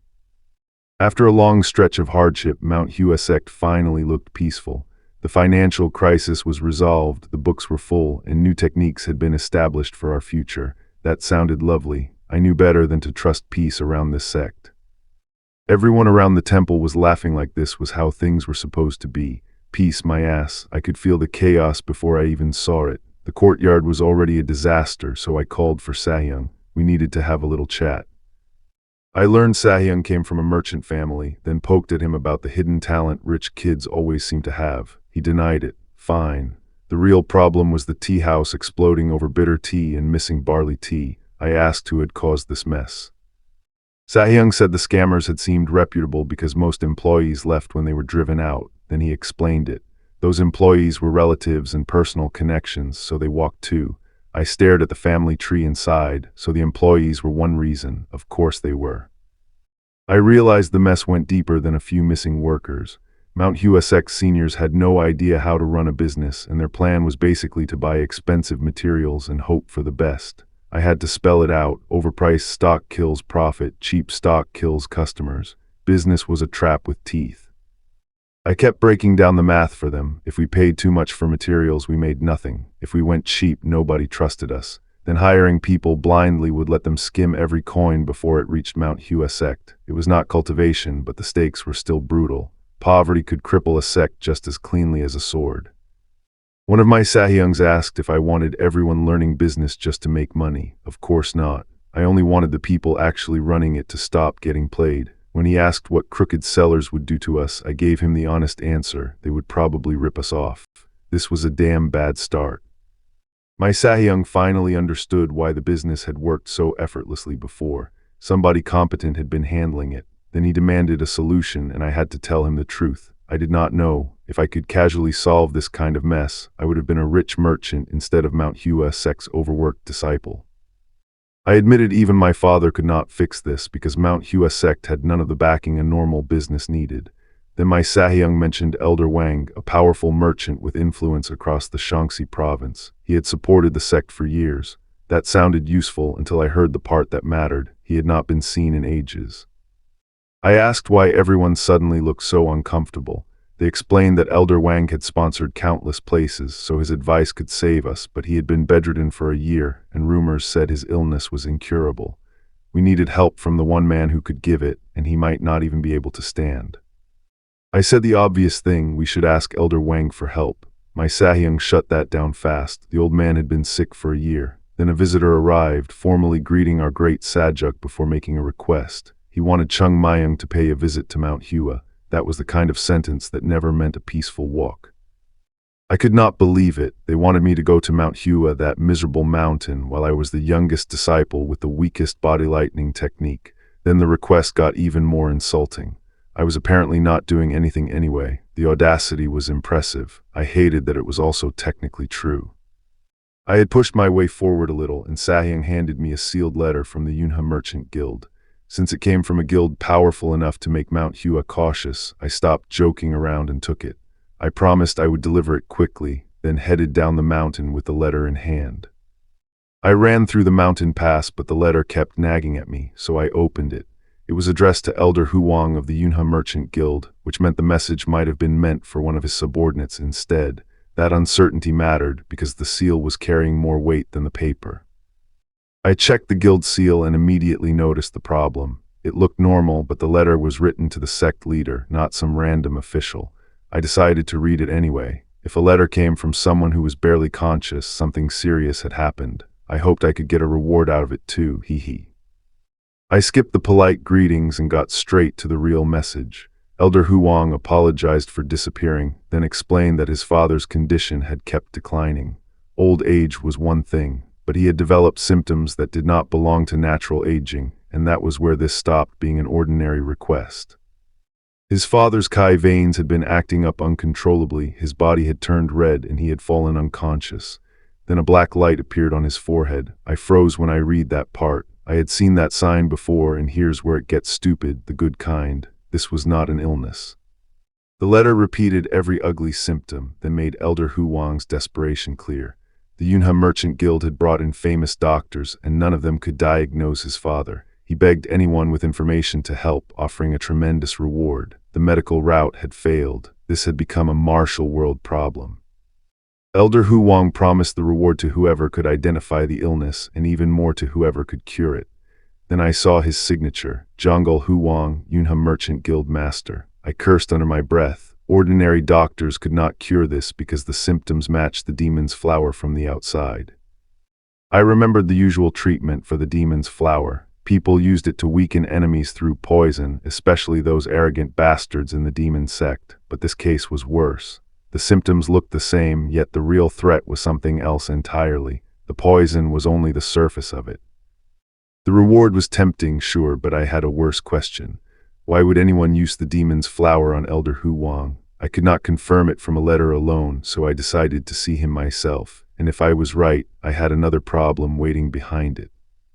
A tremendous reward was on the table, and the Yunhe Merchant Guild had enough money to make that serious. Still, I knew the heavenly demon sect had vanished after Chunma's fall, so who had used a demonic poison now? I grabbed the letter. Somebody out there might recognize it. I corrected myself. I was not chasing money. I was chasing the patient. If the letter really pointed to the demon's flower, I had to intervene before it was too late. So I ran down Mount Hua at full speed, because apparently exhaustion was less annoying than waiting. By nightfall, I had made enough noise for the others to notice. I shouted for Sahyung, but the urgency came out before any explanation did. They heard my name, realized something was wrong, and rushed after me. I had already moved faster than their questions. What they found was my room empty and my letter sitting there like a tiny act of betrayal. I told them I would be gone for a few days, asked them to cover for me, and even assigned training homework. Then Sahyung read it and did exactly what I expected. He got furious. They argued over whether hiding my disappearance would make things worse. Fair concern. Then Sahyung admitted what actually bothered him. I had said I would leave for only a few days. He knew that meant I was about to create a problem large enough to haunt Mount Hua. Meanwhile, I crossed the night forest the direct way. I launched myself through the trees and down the mountain, turning every drop into distance. Here's where it gets stupid, the good kind. A mountain route was not an obstacle when I treated gravity like a suggestion. The speed came with a cost. After running 300 li straight from Mount Hua Sect's temple, my throat was dry and my lungs were begging for mercy. I kept moving anyway. If Elder Huang's condition was truly the demon's flower, every wasted breath mattered. I cut across mountains and rivers, but Zion City was the real destination. I had not been back in a long time. By the time its lights appeared below me, one thought had won out over everything else. I wanted a cold drink really badly. Zion City carried plenty of memories for me, so I celebrated the reunion with a gourd of liquor. Bad call. I got pleasantly tipsy, then my grip slipped and the gourd smacked into a passing Southern Edge sect disciple. Suddenly, my drink had turned into a problem. The Southern Edge sect disciples surrounded me and demanded an apology for bumping into one of them. I looked at their robes and immediately smelled the rotten plum attitude. Another Southern Edge sect brat. Great. My mood was already bad and they had just made it worse. They told me to pick up my gourd, then started lecturing me about manners. Their spokesman bragged that the Southern Edge sect was part of the 10 great sects, while Mount Hua Sect had become a joke. I let him talk. Remember this, because he had no idea what he was kicking at. He kicked my gourd aside and explained the lesson: do not trespass in someone else's front yard. That was the moment my patience ran out. I sent the gourd flying back at them and the math just changed. They had mistaken a drunk nuisance for Chung Mayung. Here's where it gets stupid, the good kind. I turned one little liquor gourd into a moving target none of them could handle. It ricocheted through their formation under my control, and every dodge only made the next hit worse. Their numbers stopped mattering fast. As I toyed with them, I remembered why Mount Hua Sect and Southern Edge Sect were practically sworn enemies. We had both ruled the sword path, so every argument became a duel over who stood higher. Naturally, our sects kept colliding, and naturally I found that hilarious. The rivalry had grown so ugly that both sects avoided Shaanxi province whenever possible. I had not fought in a long time, though, and those disciples were just looking for a fight, so I gave them one. Looking back, they were ridiculously persistent. Back when I was alive the first time, Southern Edge sect disciples kept charging me whenever they spotted Mount Hua robes. I beat them down so often they treated it like a hobby. Their stubbornness was ridiculous, but it also built the Southern Edge sect into the monster it became. That was why I figured confronting them now could get ugly. Then I saw the plum blossom emblem and talked myself down. They were not actively hunting me like in my past life, so I ran on. What I learned afterward was much worse than a petty sect fight. At Elder Hu Wang's bedside, I learned the young master had asked whether even the Sichuan Tang family, masters of poison, could cure his father. The answer came with a brutal catch. Elder Hu Wang was not poisoned at all, so what had been killing him for a year? The doctor insisted the symptoms only looked like poison and pointed to another cause. The young master grabbed him in panic, then immediately apologized when the doctor had no answer. I could feel the room collapse around that diagnosis. No cure, no explanation, and Elder Hu Wang was still fading. The young master sat beside his father, helpless despite having all that money. Elder Hu Wang had spent his life helping the poor, and now an unknown disease was going to take him after a full year of suffering. Honestly, that was hard to watch. Then Moxun Kai, an elder of the Southern Edge sect, stepped in and told the young master to accept the truth. He claimed a Taoist ritual was the only way to save Elder Hu Wang. The offer sounded merciful at first, but I knew favors from a powerhouse never came free. Moxun Kai said he would decide once replies came back to the letters he had sent, then called the whole situation meaningless and impolite. That tone mattered. He was not offering help out of kindness. He was making the young master wait beneath his sect's authority. Here's where it got stupid, the good kind. Moxun Kai's Southern Edge sect was one of the 10 great sects and had grown into an unstoppable force across Shaanxi province. He said they would demand a fortune for the ritual, but the young master saw the real math. If money were enough, payment would come after a cure. They wanted something else. I could see the frustration had finally boiled over. Elder Hu Wang was still suffering, and the young master was being told that even the best doctors had failed. Then someone announced a visitor from Mount Hua Sect. The problem was our letter had been sent much later. Why had I arrived before it? The young master had been expecting help, but what he got was a report that Mount Hua Sect had sent only one person. That made him furious. His father was collapsing from an unknown illness, and he thought a major sect had answered his plea with one disciple.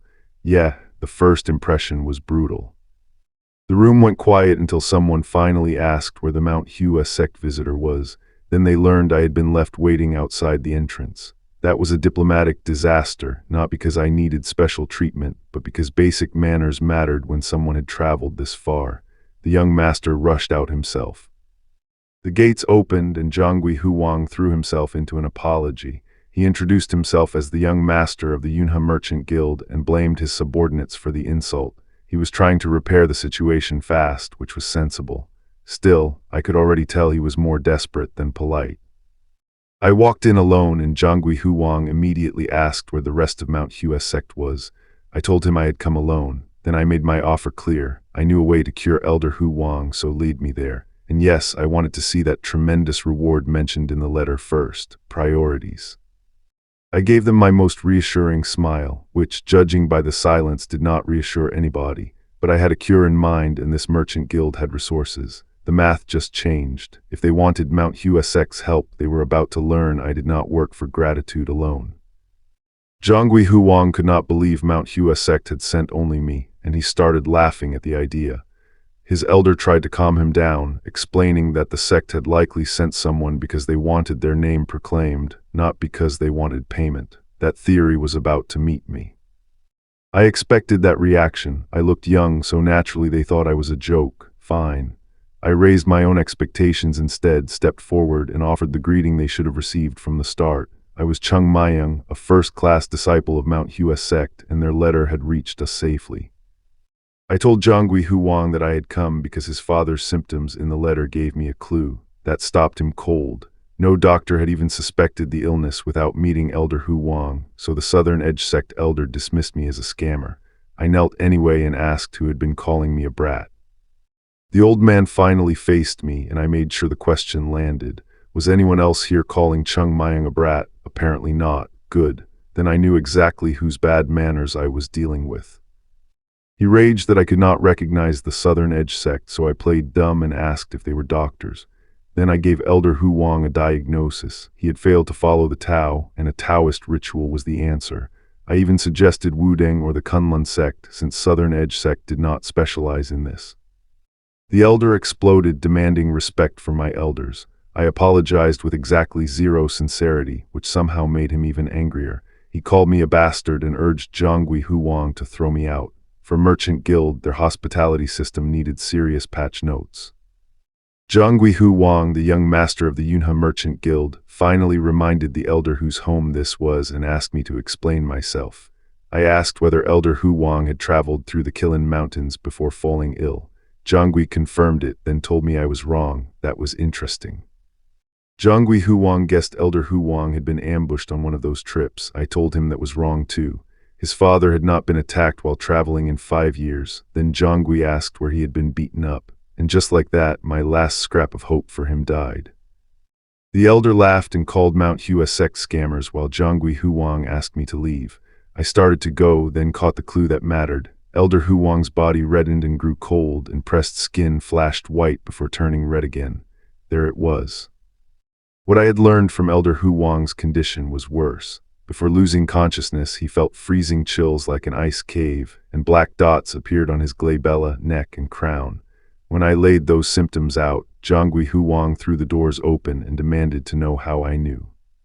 I, Chung Mayung, told them to bring me inside so I could see Elder Hu Wang myself.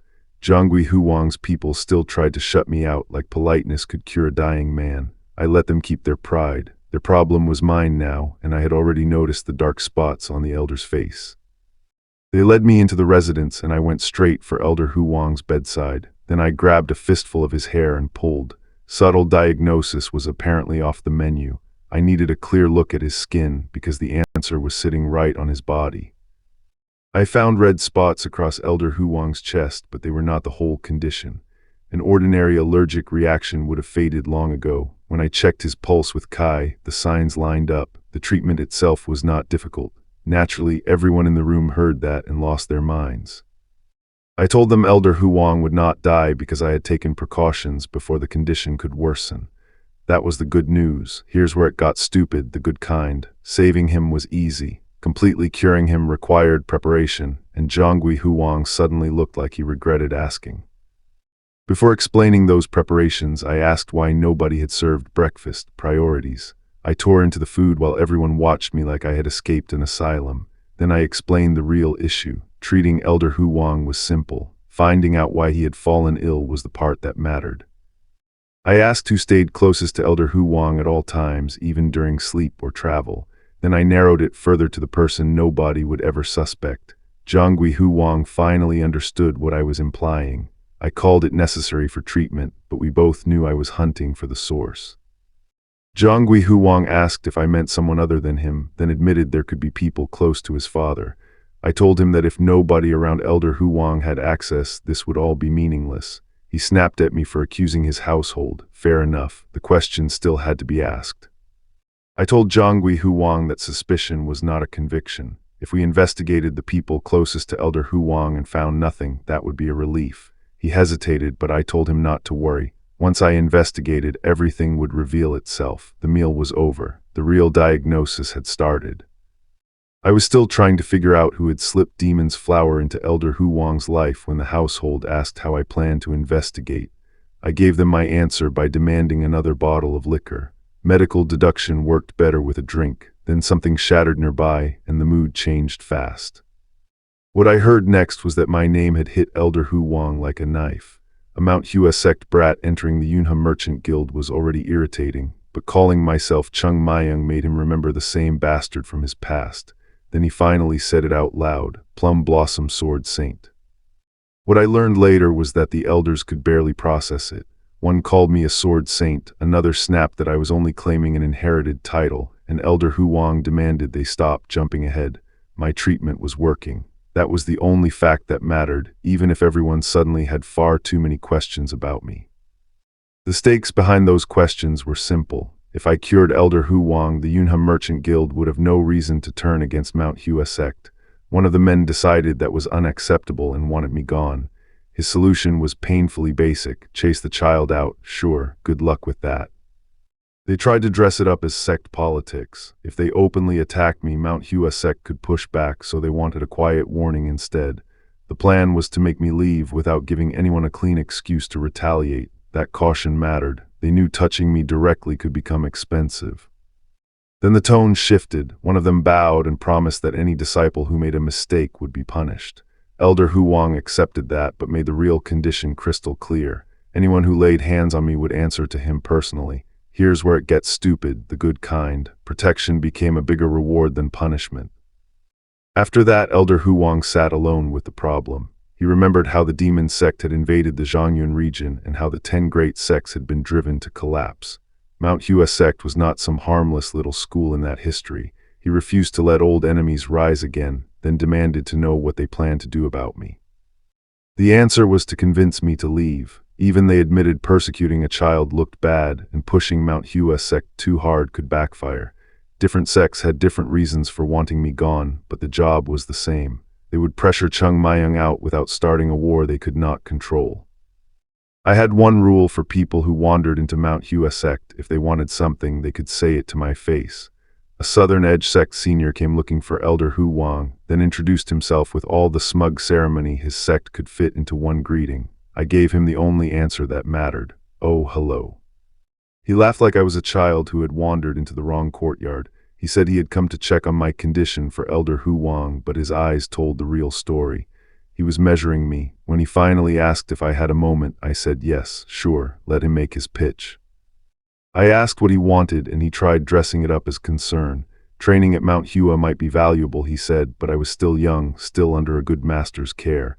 Then he got to the point. If I wanted to experience the Southern Edge Sect's swordsmanship, why not train with him? So I asked him straight, did he want to fight me? That took the wind out of him for a second. Apparently it was not a fight, just an exchange of techniques. Same invitation, prettier wrapping. He wanted to test Mount Hua's disciple without admitting that was what he had come for. He warned me not to regret it, which was funny. I was Chung Mayang, and I had already decided to accept before he finished talking. Then I kicked off across the courtyard and asked his name. He claimed he was nobody important. I asked again anyway. Names matter when someone comes looking for trouble.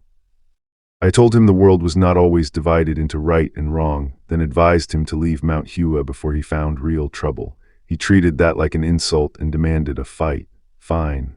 I called out that the Southern Edge Sect preferred words to swords, and that finally made his temper crack. What I saw in his hand changed the stakes. He admitted he had not been disciplined enough because he could not stop thinking about beating me. Here's where it gets stupid, the good kind. He drew steel, dropped the polite act, and formally demanded a sword match with Chung Mayang of Mount Hua Sect. I stopped him immediately. That challenge was never meant for me. I pointed past him to the man behind him and told him to lend me his sword. The Southern Edge Sect senior froze, then realized I had been talking to someone else all along. Now that was interesting. Chung Mayang had just challenged Songbik Li, and his side clearly thought a swordsman without a blade was a joke. Fair. I caught the sword his companion lent me, rested it on my shoulder, and asked if we could begin. That borrowed weapon was about to make a very expensive point. I kept the borrowed sword sheathed. This was supposed to be an exchange, not a killing match, so drawing first would have been pointless. Songbik Li took that restraint as weakness. He promised I would regret letting my guard down, then rush me with enough force to tear up the courtyard. Songbik Li came down hard, but I turned his attack away with the sheathed sword. The problem was he did not stay down. He caught himself, forced his way back into range, and swung again. I had expected a quick lesson. Instead, his persistence started making this interesting. One strike finally knocked me into the ground, and I had to admit it stung. Then Songbik Li kept coming, clearly too irritated to end things quickly. I heard the spectators notice it too. He had gotten under my Sahyung's skin, and now the mood had changed. I could tell my Sahyung was holding back, using just enough pressure to make Songbik Li defend without actually hurting him. That is a cruelly effective lesson. You make someone spend every bit of focus just to survive, while proving you never needed to hit them. Songbik Li was running out of answers. I watched my Sahyung deflect another heavy swing and finally saw why Songbik Li was panicking. His sword was slow, but its path was obvious. Reading that path before the strike finished meant every attack got erased at the cheapest possible moment. The math just changed. Songbik Li tried to solve it with a crushing overhead strike. My Sahyung slipped aside and deflected it again, then every follow-up vanished the same way. Songbik Li had been proud of being among the Southern Edge Sect's best swordsmen. Watching his best fail in real time was rough. Songbik Li finally snapped and poured blue kai into his sword. The air twisted around him as he unleashed the 36-movement world sword technique, one world for all. This was no longer a polite exchange. He was betting everything on a blade extension powerful enough to cut through the whole courtyard. Songbik Lee came at me hard enough that my Sahyung begged him to calm down. I caught the sword as it came in, blue kai crackling around my grip, then redirected the whole rush. That was the real gap here. Once I owned his balance, all that force became mine to spend. Songbik slammed into the wall and coughed blood. For a second, nobody understood it. I later learned he had withdrawn the kai from his sword before the hit, which made the result even stranger. The math had changed, and I was suddenly bleeding badly too. My Sahyungs rushed over, demanding to know what Songbik had done to me. I could barely answer. Songbik insisted he had pulled every trace of kai from his sword, and I believed he was confused, but that did not change the blood on the ground or the fact that I had been hurt. Songbik could not make sense of it. His full-force attacks had not scratched me, yet after he withdrew his kai, I had been thrown back and started coughing blood. Then it got ugly. I spat out enough blood to make everyone panic, while I stood there wondering if people really did that much. A red-robed man arrived just as I was still coughing blood into the courtyard. One look at me and his face went from confusion to fury. Fair reaction, honestly. The stone was cracked, my sword lay beside the mess, and whatever this duel had been, it no longer looked like one. My insides were a mess, so the others rushed to get treatment. The red-robed man stared at the blood and demanded an excuse. He said even Zhuge Liang's grandfather could not justify this, then accused the Southern Edge sect of using a lethal technique against a child. That accusation landed hard. The red-robed man promised he would never forget this and ordered the young master to leave immediately. Then more Mount Hua Sect elders arrived and asked what had caused the disturbance. They saw the blood, my fallen sword, and the damage. Remember this, because the word chosen next mattered. They called it an accident. The white-haired elder repeated that word like it tasted rotten. The red-robed man answered that the child he treated as a father had nearly been killed by their disciples. The young master insisted it was a misunderstanding and a simple duel. Then he was told to look at the evidence. They kept demanding to know why I had been challenged at all. I was a Mount Hua Sect disciple, and the Southern Edge sect had swung first. Then the merchant guild master cut through the excuses and ordered them to take their disciple away. Clean, public, and deeply embarrassing. The Southern Edge sect's young master bowed and promised they wanted Elder Hu Wang fully recovered. His elder did not enjoy swallowing that humiliation. He stormed off, his companion trailing behind him, but I learned something useful from the retreat. Their confidence had cracked. The young master returned to his elder and promised to come back to Mount Hua Sect with him. The elder made the terms painfully clear. They would bow, apologize, and ask forgiveness for nearly killing me. Meanwhile, the doctor warned that Elder Hu Wang's body was critically depleted. What I learned later was that the doctor gave Elder Hu Wang only 2 or 3 days before he woke up, if he woke up. His son stared at me sleeping and reached the obvious conclusion. I was the only person who had improved his father's condition, which made me his last hope. They finally admitted the ugly part. Elder Hu Wang had looked healthier after I treated him, even though nobody could name the illness. His pulse had been cold, then improved. That was not a cure yet, but it was proof the math had changed. Elder Hu Wang's son trusted me enough to order every doctor to focus on saving his father quickly. Then night settled over the estate and the mood changed fast. I heard someone creeping toward my room. Remember this, because sneaking into my room was a terrible career decision. Here's where it got stupid, the good kind. I woke up, caught the intruder's arm, and told him I held no personal grudge. This was just repayment for getting in my way. Then I crushed his hand until blood ran down his sleeve. Subtlety was over. The intruder tried to pull a blade with his other hand, but I was already watching for it. His injured hand flared red as he fought back, so I pinned him down and took control of the struggle. Gotcha. Whoever sent him had just lost their quiet option. I caught the hooded intruder trying to finish me, and he answered by turning his hand into a red, murderous weapon. He thought catching me off guard meant he had already won. Bad math. I threw him off balance, drove him back, and forced him to realize this was not going to be a clean assassination. The assassin doubled down and launched at me with that red energy, betting I could not evade while airborne. I did. Then I turned the opening into my counterattack. Here's where it gets stupid, the good kind. His killing move gave me the exact angle I needed to send him crashing through the room instead. After the fight, I found the real pressure waiting outside. Someone had clearly pulled a short straw because a tense group had gathered with a yellow-robed man at the center. When they asked what I was doing there, I saw the faces around him and knew this conversation was about to become more dangerous than the intruder. Before I could answer them, I pulled off the torn outer layer from the fight. That was it. No grand reveal, just me standing there half-dressed while everyone stared. The timing was terrible, which honestly made it better. Then the group's leader finally addressed me directly. The man in yellow told me I had come out on my own, like that proved something. He expected me to be hiding, and I told him I was not. Then he accused me of having planned this with the Southern Edge sect. I had no idea what he was talking about, but his suspicion was doing a lot of work for him. He pushed the accusation further, insisting I had coordinated with the Southern Edge sect. I denied it flatly. I was not about to confess to a conspiracy I had not even heard of. His expression tightened, while I kept my answer simple enough that even he could not twist it. I pointed out the obvious. They had proposed the duel, and the injuries came from their own swordsmen attacking me. Then I gave them the part that actually mattered. I knew who had poisoned Elder Huang. That changed the stakes immediately. The hooded man laughed, but his laugh sounded a lot less confident than before. The hooded man kept laughing and tried to make my accusation sound ridiculous. Then someone beside him begged the young master not to believe his words. That reaction told me plenty. I had not proven everything yet, but I had hit a nerve, and the room suddenly knew this was bigger than a botched attack on me. The hooded man kept insisting I had twisted his master's mind and tried to kill him. Then he called me a deceitful young master, which was rich coming from the man who had attacked me first. I let him talk. Every excuse made the real problem easier to see. His story got worse by the second. He claimed killing me was the only way to save his master, then kept searching for a cure as if that made attempted murder reasonable. I had heard enough. I cut through the noise with one question: how long was I supposed to listen to this excuse? So I made my answer physical. I drove a palm strike into him and sent him skidding away, then raised my hand for everyone to see. There was no hidden trick here.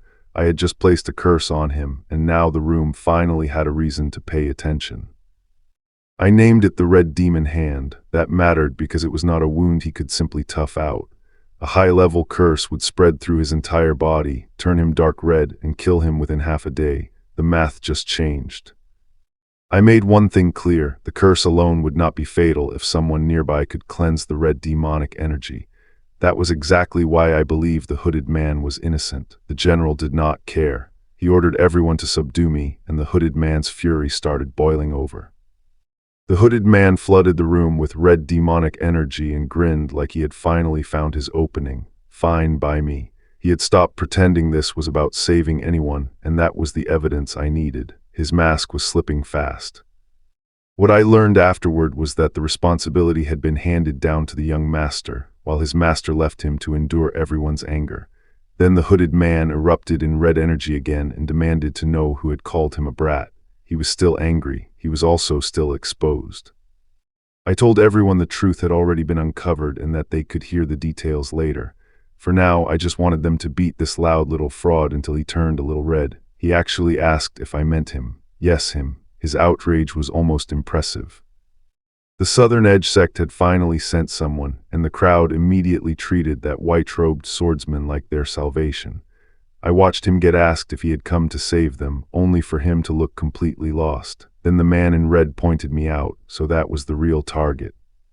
The swordsman's confusion vanished fast. He saw me as his perfect chance to repair his reputation, which was a bold way to volunteer for trouble. He tightened his grip on his sword and committed. Fine by me. At least someone had decided to stop talking. He came at me with the Southern Edge sect's name on his back and a whole crowd expecting me to fold. I let him try. Here's where it gets stupid, the good kind. I was already stronger than the fight needed me to be. The math just changed, and everyone watching could feel it. The man in red could only stare after that. Then he asked if I was really a Taoist young disciple. I told him yes, of course I was. I was Chung Mayung, and I had been a plum blossom sword saint before this body was even born. Calling myself the most experienced Taoist alive was barely bragging. With the fighting done, I finally got to enjoy a drink, briefly. The defeated man was still sputtering about how he had been subdued, while I wondered why they were all so eager to get beaten by me. He was the villain, apparently. Good job figuring that out after the ass-kicking. The man in red promised he would never forget the Southern Edge Sect's help, and the grateful swordsman practically collapsed trying to thank him. Everyone called it over. I knew better. A problem that had dragged on for more than a year did not become simple just because I showed up for 2 days. What I learned next was worse. The man they had captured had been hiding a child, and nobody knew why the general treated that father so carefully. They had not found the reason. Their official job was to uncover his intention, but I was only interested in one thing: the reward. The general tried to talk rewards, so I stopped him. They had forgotten the actual problem. I had never asked them to capture anyone. I wanted the father cured. When I asked whether he thought he could make that happen, I let myself smile. Now we were negotiating properly. Chung Mayang had made my demand clear. If curing Elder Huang meant the Yunhe Merchant Guild had to support Mount Hua Sect even when we became a burden, that was the price. Then I heard that the reward would supposedly go to the whole sect. I grabbed the man by the collar. Was he kidding me? Apparently yes, damn it. The man decided I was more trouble than he expected. Fair. I only cared about curing Elder Huang's disease now. I examined him and found the first problem. The illness itself did not look especially difficult to treat, but I could not see its cause yet. That was the dangerous part. I had acted confident in front of everyone, but I was not sure whether curing Elder Huang was possible. Even as a plum blossom sword saint, I could not fix what I could not identify, so I reached in with my kai. Remember this: the moment I touched the source, something blue started pulling me deeper. My kai plunged into a dark inner world, and the answer finally showed itself: demonic kai. It had wrapped itself through Elder Huang's body like a nest of red serpents. This was no ordinary sickness. The stakes had jumped from treating an old man to fighting a demonic force inside him. The demonic kai had overloaded his insides. Here's where it gets stupid, the good kind. Even if it had been no match for my own kai, I still had to fight it without tearing apart the body it occupied. I drove my power forward anyway. I would try my best. The clash exploded through that dark space, my blue kai crashing into the red corruption. Then the recoil hit me outside as well. I clenched Elder Huang's arm and felt the strain flood back through my own body. This was not a clean one-shot. The demonic kai was resisting. Could I actually pull this off? I had gathered only the purest kai inside me, but controlling it precisely was the problem. Without focus, I would need 10 times more power. That is why this technique was broken. Precision let me contest something stronger without wasting my reserves. Still, halfway through, I stalled. I refused to let the stalemate stand. I compressed my kai and told the demonic kai to wait just a little longer. One final surge pierced through the darkness, and I moved to finish it in an instant. The red corruption started to break apart, but the fight was not done yet. The demonic kai suddenly stopped resisting and began slipping away from me. I followed it, only to realize it was retreating deeper into Elder Huang's head. That made this worse. If I chased it carelessly, the fight inside his skull would kill him. If I hesitated, it would spread through his body. I didn't have time to think. Attacking the corruption could kill Elder Huang, but leaving it alone would kill him too. That was the entire problem, ugly and simple. I was trapped in a stalemate where either choice led straight to a corpse. So I refused both choices. The demonic kai had nowhere else to run, and I gave it exactly what it needed most: an exit. I gathered my strength, pressed into Elder Huang's head, and told the corruption to take the route I had opened for it. The backlash slammed through me hard enough to shake my whole body. Fine, I dug in anyway. Losing consciousness here meant Elder Huang was finished, and my pride as Chung Mayang, a plum blossom sword saint, would not let a lump of demonic kai put me down. My sight started to fade, and my young body was hitting its limit. The glowing force in my center was already burning through what I had left, but that was why I had to move now. I pulled myself together and forced my way forward. I had to finish it quickly. I faced that damn demonic kai head-on, sword ready, while its red mass closed in around me. Here's where it gets stupid, the good kind. I was fighting the corruption from inside the place it had tried to claim. I cut through the red darkness with a line of blue light, then the demonic kai answered with a crushing rush. Its speed caught me off guard. 1 second I had room to strike, and the next its massive form was already bearing down on me. The demonic kai accelerated again, so fast I could barely track it with my eyes. That was the danger now. It was no longer just trying to overpower me. It was trying to make me miss. I swung through the rush, and blue light exploded against the red mass. I cut through the demonic Kai, but it immediately changed its rhythm. That was the problem. Every time I had driven it toward Elder Huang's body before, it had resisted like it already knew my technique. The math had changed. I was fighting inside its territory, and the longer I dragged this out, the worse my position became. Then the demonic Kai tried splitting through Elder Huang's body. That would have turned one curse into several targets, and I could not let it spread. I forced it back with my blue Kai, but the pressure slammed into me hard enough to make the backlash feel personal. This thing was not running anymore. It was trying to break me first. My sword cut a path through the darkness, and it still was not enough. The demonic Kai kept wrapping around me from every direction. No end to it. Here's where it gets stupid, the good kind. If I kept treating this like a normal purification, I would lose, so I stopped trying to outlast it and prepared to overwhelm it. I had wanted to avoid forcing the demonic Kai out. If I messed up, Elder Huang's body and consciousness could both be destroyed, but I had no other choice. I gathered every trace of Kai in my dantian and spread it through my entire body. The stakes were brutal. One mistake and there would be nothing left to save. Then I detonated that Kai all at once. Not a careful cut, not a clean seal. An instant flood that crushed the demonic Kai from every side. It screamed through Elder Huang's body as the corruption broke apart. The move worked, but my body paid for it immediately. I had won the exchange. I was not walking away clean. The backlash tore through me like my body was coming apart. I was thrown out of that inner battle and collapsed back in the room, still glowing with the last of my Kai. My vision blurred. Then I heard someone panic beside me. Great. I had survived the demonic Kai just long enough to look completely possessed in front of everyone.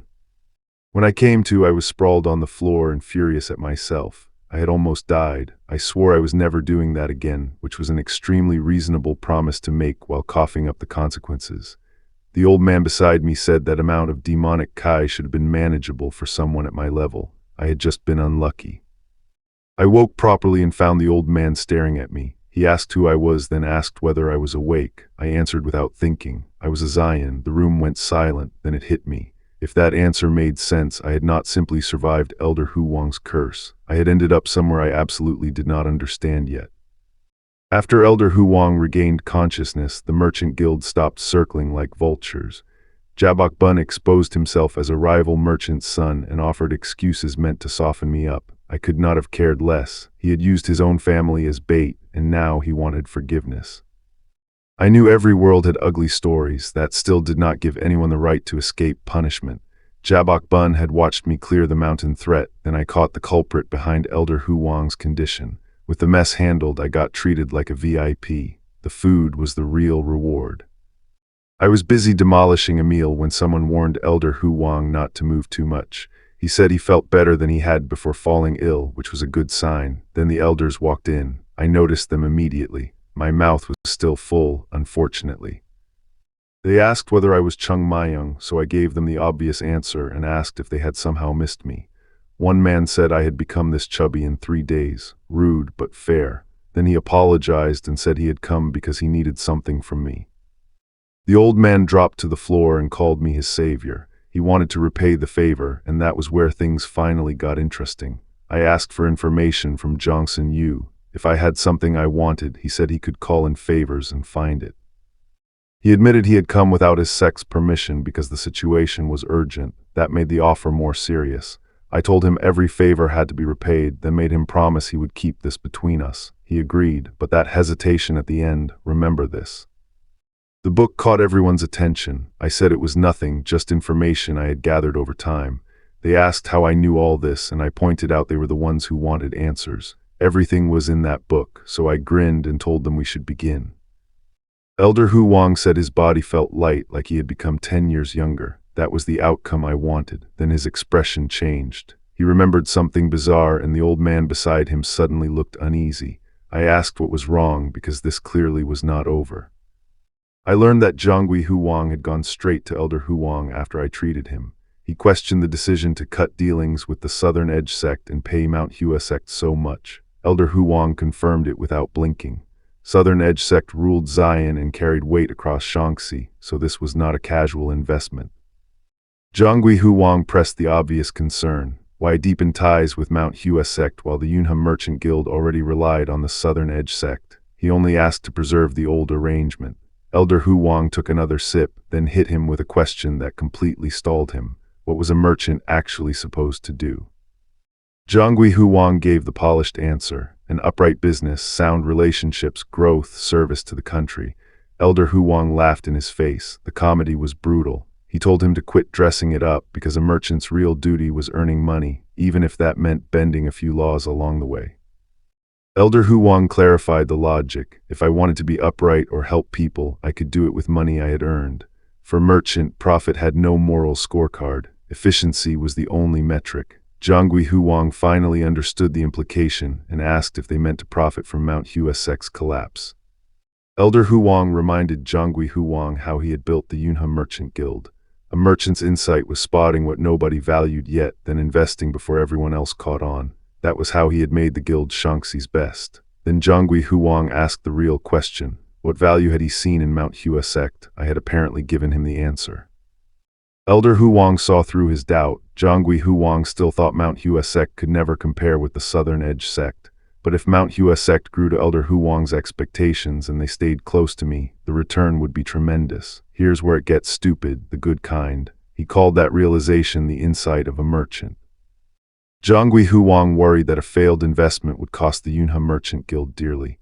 Elder Hu Wang called that foolish. Merchants did not wait for proof of growth, they created it. He decided they would make Mount Hua Sect grow. I later heard that I had left Elder Hu Wang genuinely stunned, and he compared hunting in a mugi to ignoring the dragon rising beside us. Elder Hu Wang told Zhangui Hu Wang that people meant to rule the world could not be judged by normal thinking. He told him to watch me and wait. If the treasure he promised me stayed in my heart, it would bind me to the Yunhe Merchant Guild for life. To him, that was a tiny price for permanent friendship. I later learned Unem had paid 5 times Mount Hua Sect's expected price, and the old elder immediately sensed the cost behind that deal. Unem did not dodge it. He admitted the doubt, then made his choice anyway. He would grow Mount Hua Sect with his own hands. That was the kind of resolve a collapsing sect desperately needed. Unem clenched his fist and doubled down. He would work through his doubts himself and rebuild Mount Hua Sect. The elder approved, and that single word mattered. His gaze drifted toward our mountain home as he said it was pleasing to hear. The sect finally had someone willing to bet on its future. I had been sure the other disciple was plotting something. He had asked for a fight because it benefited him, and I knew it. Still, I had wandered into his trap willingly. Why? Because I wanted to see what he would do. Then I heard footsteps closing in, and my little nap ended fast. I looked up to find the swordsman standing over me with a wooden practice sword. He claimed he had no evil intentions, which is exactly what people say right before creating work. Then he asked for another duel, this time with complete seriousness. Now that was interesting. I called him out for tricking me, but he fired right back. Apparently I had baited him too. Fair enough. I wanted another match because our first duel had happened before he fully understood me, and I wanted him at his strongest. He demanded a reason, so I gave him the truth. I wanted to test what that duel had taught me. I still could not understand what had happened to me during that first fight. I asked for another duel because I already knew he was stronger in martial arts. This was not pride. I needed an answer. Then I caught his expression, and I could practically hear the gears turning. He thought I was dancing in his palm. He did not seem to care whether I was playing along. He called it an interesting response, asked if I would regret it, and accepted the rematch anyway. I watched him take up his wooden sword as the training ground opened before us. He was small, sure, but his confidence was starting to feel heavy. I faced him across the courtyard and felt the gap immediately. A second-class disciple challenging a first-class disciple was supposed to mean one thing, a clean loss, but his grip on that wooden sword changed the math. The pressure rolling off him felt like I had challenged one of the elders instead. I, Chung Mayung, watched my opponent feel my presence before I even committed to an attack. His guard came up like he had spotted a tiger, which was fair. The sharper his instincts were, the more clearly he understood the problem. My sword had not moved yet, but the math had already changed. The swordsman stared at me like he had just realized I might become something terrifying.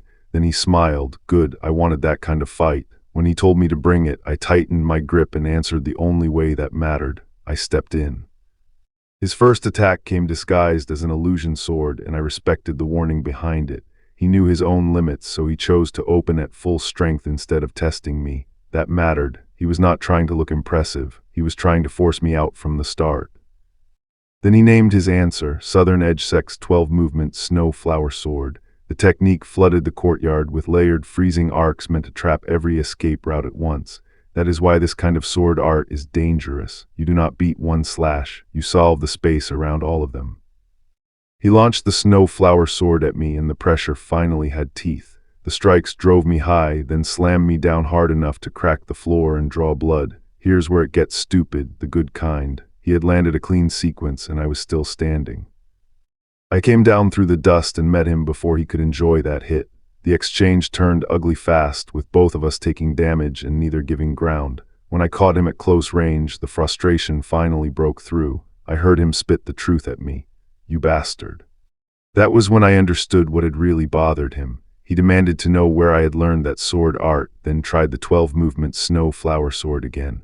I called bullshit. I knew it too well, because its movements carried the same core that had once belonged to Mount Hua Sect. I named the source plainly, the 24-movement Plum Blossom Sword technique, Infinite Plum Blossom. His rage vanished into disbelief. Why was I using it? Because the gap between us was no longer just skill. I had recognized the foundation beneath his new sword art, and that realization hit him harder than any blade. The heavenly demon's presence still haunted my sleep. I woke convinced I was about to die, then opened my eyes and checked my body. My insides had been torn apart, yet they were already healing. That was the first sign this nightmare had changed the math. I forced myself upright and replayed that swordsman's technique. Southern Edge Sect had created a new martial art, the 12-movement Snow Flower Sword, and I recognized its core immediately. It was the 24-movement Plum Blossom Sword technique, the art Mount Hua Sect was supposed to have lost. That realization stung because everyone treated that sword art like a joke. Mount Hua's elders never learned it. Even the disciples who bothered with it stopped at the first-class forms. So why did Southern Edge Sect possess the completed version? I had found a theft hiding in plain sight. My hand clenched before I could stop it. The answer was brutal and simple. Someone who had completed Mount Hua Sect's sword art was still inside Southern Edge Sect. Here's where it gets stupid, the good kind. My ruined sect had left a trail, and I finally had a direction to follow. I remembered what happened 100 years ago. When the heavenly demon sect invaded, Mount Hua Sect was overwhelmed, and most of us died fighting. The survivors were children. They had begged the Southern Edge Sect for help because there was nowhere else left to turn. The Southern Edge Sect reinforcements arrived, exactly as expected, but I could not shake the question of why they had our sword art. Maybe they had not stolen it from training manuals at all. Maybe Mount Hua Sect had handed it over while fighting Chunma. Remember this. The thought made me furious. How could those bastards call a sacred Mount Hua Sect sword art useless, then build their own flower around it? I turned to the young disciple and told him not to learn it. He asked why. I answered the only way I could, with a hard lesson. I told him the sword art was impossible to master. Still, I wanted him to train beside me, so I began with Southern Edge Sect's basic techniques. That was the trap. Their so-called basics were built around the 12-movement Snow Flower Sword, and that meant every repetition could make me stronger. Chung Mayung had expected questions about the flashy move I showed. Instead, Ungum said all those transitional steps clashed with Southern Edge Sect's sword style. That stopped me cold. Why did anyone understand the problem so clearly? I stared at him, then felt one ugly possibility start to form.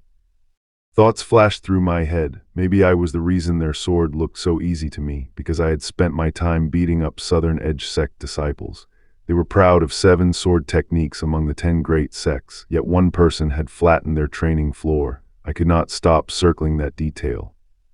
That idea made me call them foolish bastards. If I had been tangled up in the trouble back then, the important question was not whether I had acted thoughtlessly. It was who had completed it first. I still had no answer. I sighed, decided I was done sitting around, and announced that I was leaving. Ungum told me to forget the advice if I wanted. He said only I could choose my path, whether I followed the sect elders or worked things out myself. That was the part I needed. I got to my feet, bowed hard, and thanked him. A clean answer at last, even if it had come wrapped in riddles. I told Ungum not to worry, then slipped out and left him alone in the room. Behind me, I later learned he just stared at the doorway with his fist clenched, wondering if he had met a deity. That was flattering, also wildly unnecessary. I had only asked the question nobody else wanted to touch. I stopped outside the temple furious. If it were up to me, I would have run to the Southern Edge sect and destroyed everything. Then I pictured my senior brother and cursed him for leaving me to prepare on my own. I could not let this go. I needed to get stronger faster, because the Jianghu only listened to strength. What I only learned later was that the disciples began worrying over my disappearance. I had been gone 7 days. They argued that I was not the kind of person who got into an accident or vanished for no reason. Once that thought took hold, every little sound around the sect started feeling like bad news. The worry kept spreading. They told themselves I had a good reason for staying away, then remembered the sect leader had summoned Ungum again. 7 days was too long to excuse. An elder finally lost his patience, demanding to know how a third-class disciple could disappear that long without permission. Fair question. I had been busy. While I was gone, the Mount Hua Sect elders finally stopped pretending my disappearance was normal.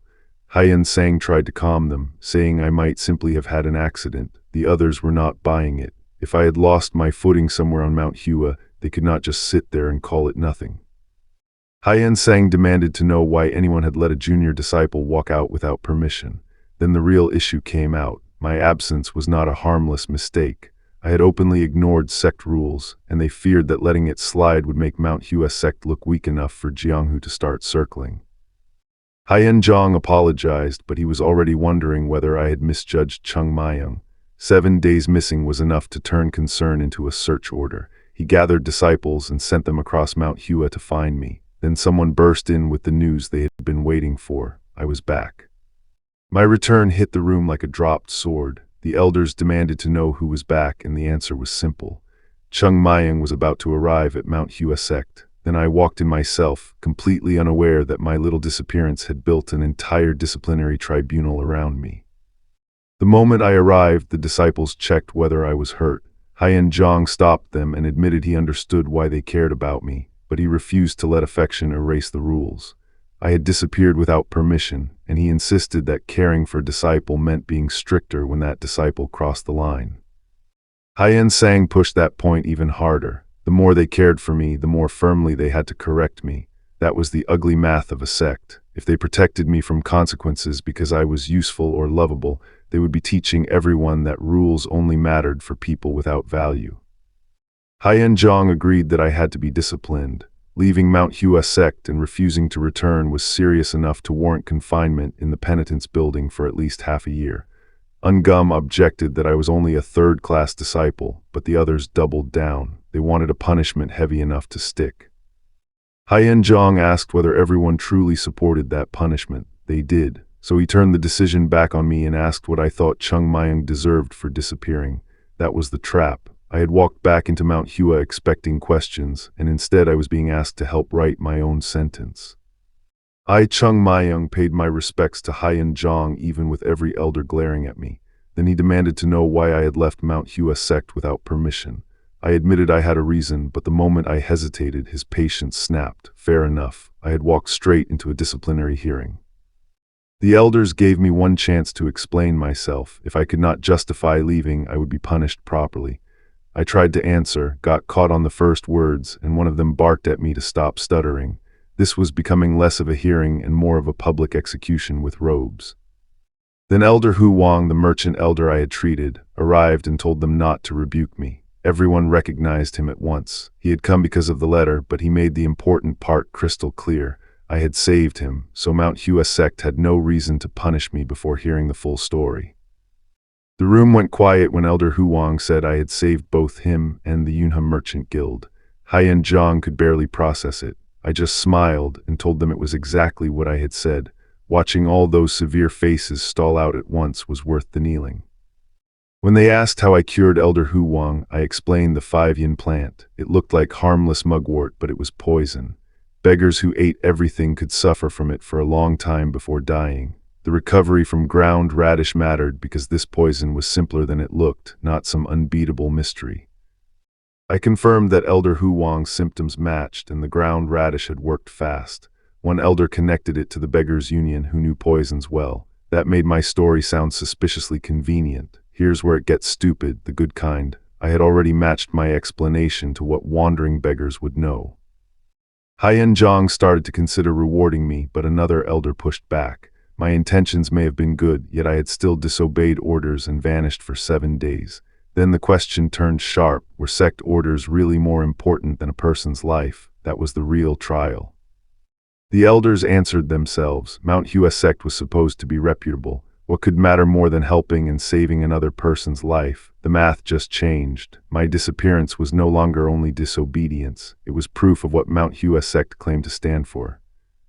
I called the boarding house advisor short-sighted for caring more about the sect's image than Mount Hua Sect's future. He told me to stop there. Fair enough. The sect leader had heard every word without anger, and the elders wanted to talk. That was exactly the point. I needed them to see what Mount Hua was becoming, not what they wished it still was. Then I got hauled up by my wrists like a guilty kid, Chung Mayung. I answered the sect leader, and he told me I had done a great job. For 1 second I thought I had actually won. Then somebody smacked the back of my head. There it was. Mount Hua's traditional reward for competence, immediate violence. The room finally got to the part that mattered. The Yunhe Merchant Guild owed Mount Hua Sect a debt worth a massive asset, and that debt was mine to direct. So as thanks, Elder Hu Wang said he wanted to invest in Mount Hua. I corrected him immediately. Investment meant returns. What I wanted was support. The sect leader could barely process it. Elder Hu Wang was already helping us, so why give more? Elder Hu Wang made his position clear. If simple gratitude were enough, he would not have brought his people all this way. He wanted to put everything that belonged to him into Mount Hua Sect. The math just changed. Elder Hu Wang had brought every merchant from his guild to discuss how they could help Mount Hua recover its former pride. I thanked him, and he looked almost embarrassed by it. He promised the Finance and Economy Agency would come to the sect and assist however they could. Everyone praised me. I honestly did not see what the fuss was about. The boarding house advisor laughed and told me I had saved someone, so I should accept the praise. He even called me Mount Hua's lucky star. I thought they were all just going with the flow. Then someone called my name. I turned and found the boarding house advisor waiting for my answer. That silence felt suspicious. The boarding house advisor told me I had handled something important, but my attitude needed work. He was right about one thing. I had not been able to ask for help or follow orders without arguing. Still, why did everyone have to be so rigid? I accepted the lecture, then listened as they celebrated Mount Hua's luck turning around. After they left, I stood alone in the courtyard and wondered when I would finally revive Mount Hua Sect with these greenhorns. Then I looked back and smiled. A senior brother complained that his back hurt now too. Mount Hua had started moving forward, and apparently I was already causing collateral damage. I offered to put Hua Prefecture's businessmen in charge of Mount Hua Sect's finances, but I attached 2 conditions. First, their work had to protect the sect's future, not just squeeze it for profit. Second, they had to show me favor. The elders immediately got stuck on that word. I clarified the second condition. The sect had to reward third-class disciple Chung Mayung. The sect leader called favor vague, which was fair. I already had special treatment, so I pointed them toward the real prize, the final petals of the plum blossom sword. Remember this, I was asking for an inheritance, not pocket change. When they demanded an explanation, I told them my reward should be something besides martial arts. They stared like I had grown a second head. Mount Hua Sect had plenty of arts, but they were obsessed with rewarding every achievement through more training. That was exactly the problem. Their idea of value had gotten painfully narrow. I laid it out plainly. A true reward let the giver gain something too. Mount Hua Sect had money flowing in, yet the Finance and Economy Agency had been forced to handle its businesses for free. That was not a reward system. That was unpaid labor dressed up as sect loyalty. Haiyan Young, the leader of the Finance and Economy Agency, finally understood why I had pushed this angle. His agency had no steady income, endless arrears, and a mountain of work. The whole sect depended on them while pretending that was normal. Honestly, the math had been terrible. Haiyan Young looked ready to declare bankruptcy on the spot. I knew why. The agency had stretched itself to keep Mount Hua Sect alive, and the person who needed to reward them properly was me, Chung Mayung. So I demanded a real reward, one that gave them room to move and achieve more. The sect leader called me a god of fortune, which was a little dramatic, but Haiyan Young was fully on board. He begged for a big reward because I had brought Mount Hua Sect real money, not empty martial pride. The old men practically stampeded out of the room over it. The sect leader agreed that I deserved a proper reward. One elder proposed the plum blossom sword, saying it represented Mount Hua Sect, while another suggested letting me borrow from the library. Now we were finally negotiating something useful. Their reward had to strengthen me and the sect together. The merchants below nearly tore the roof off, arguing that money could settle everything. Someone even had to cover the loudest old man's mouth. Up on the cliff, I watched their nonsense from a safe distance and told the guild master his acting had been excellent. He went quiet. That was when I knew this negotiation had teeth.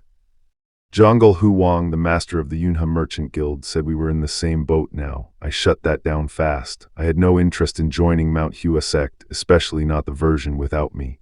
Then I told him he was overestimating what I could do. He laughed like a merchant who had already checked the numbers. Jongle Huang explained that judging people was the only weapon a merchant truly had. If he had climbed this far on luck alone, he would eventually fail. His conclusion was simple. Helping the Yunhe Merchant Guild and Mount Hua Sect together would benefit both sides. I had to admit it. The old man's math was solid. I told Jongle Huang I hated talk about being in the same boat. People who said that usually stabbed you later. I remembered plenty of people celebrating Mount Hua Sect's stand, but I also remembered the crowd waiting to drag us down. So yes, I distrusted the phrase on principle.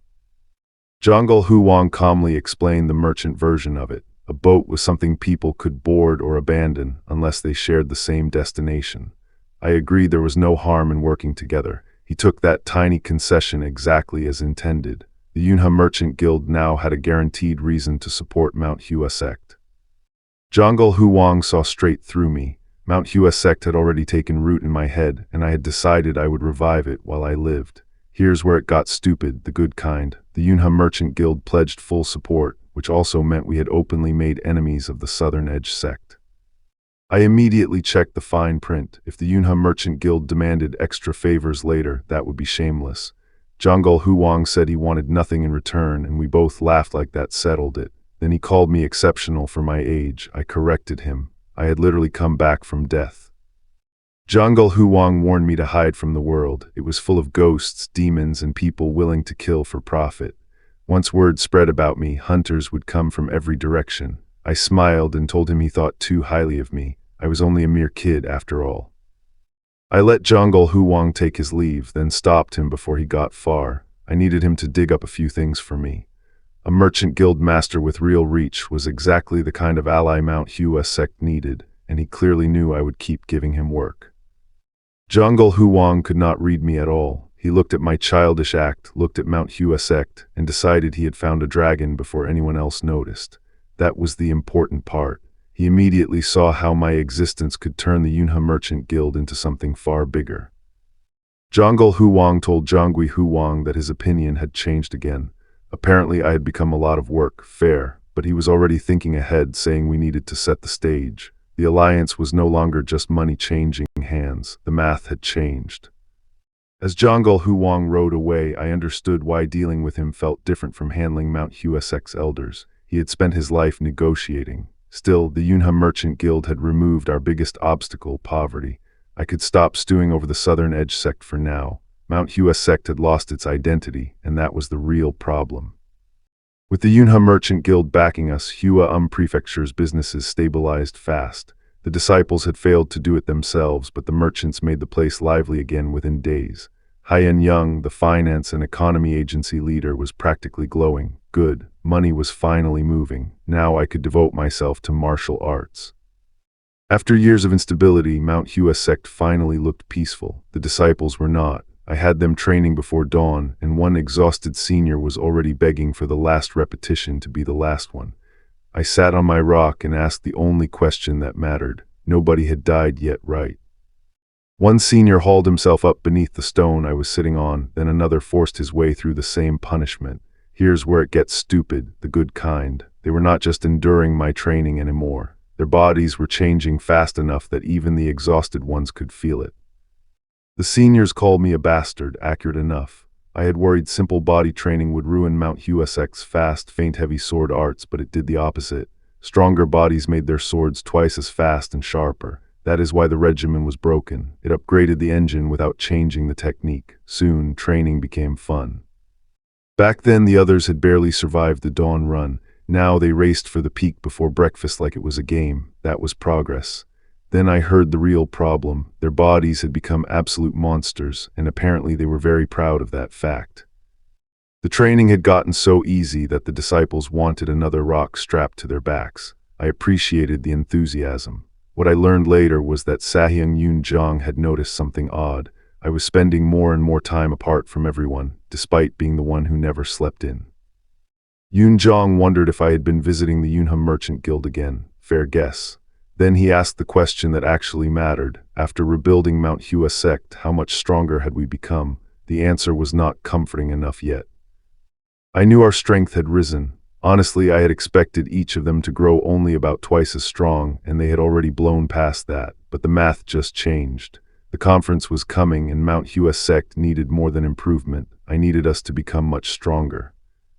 Yoon-jong agreed to make the others train even harder when I returned. Good. Then night fell, and I finally had a little peace to work on my own problem. I woke from my bed and slipped out before anyone could start asking questions.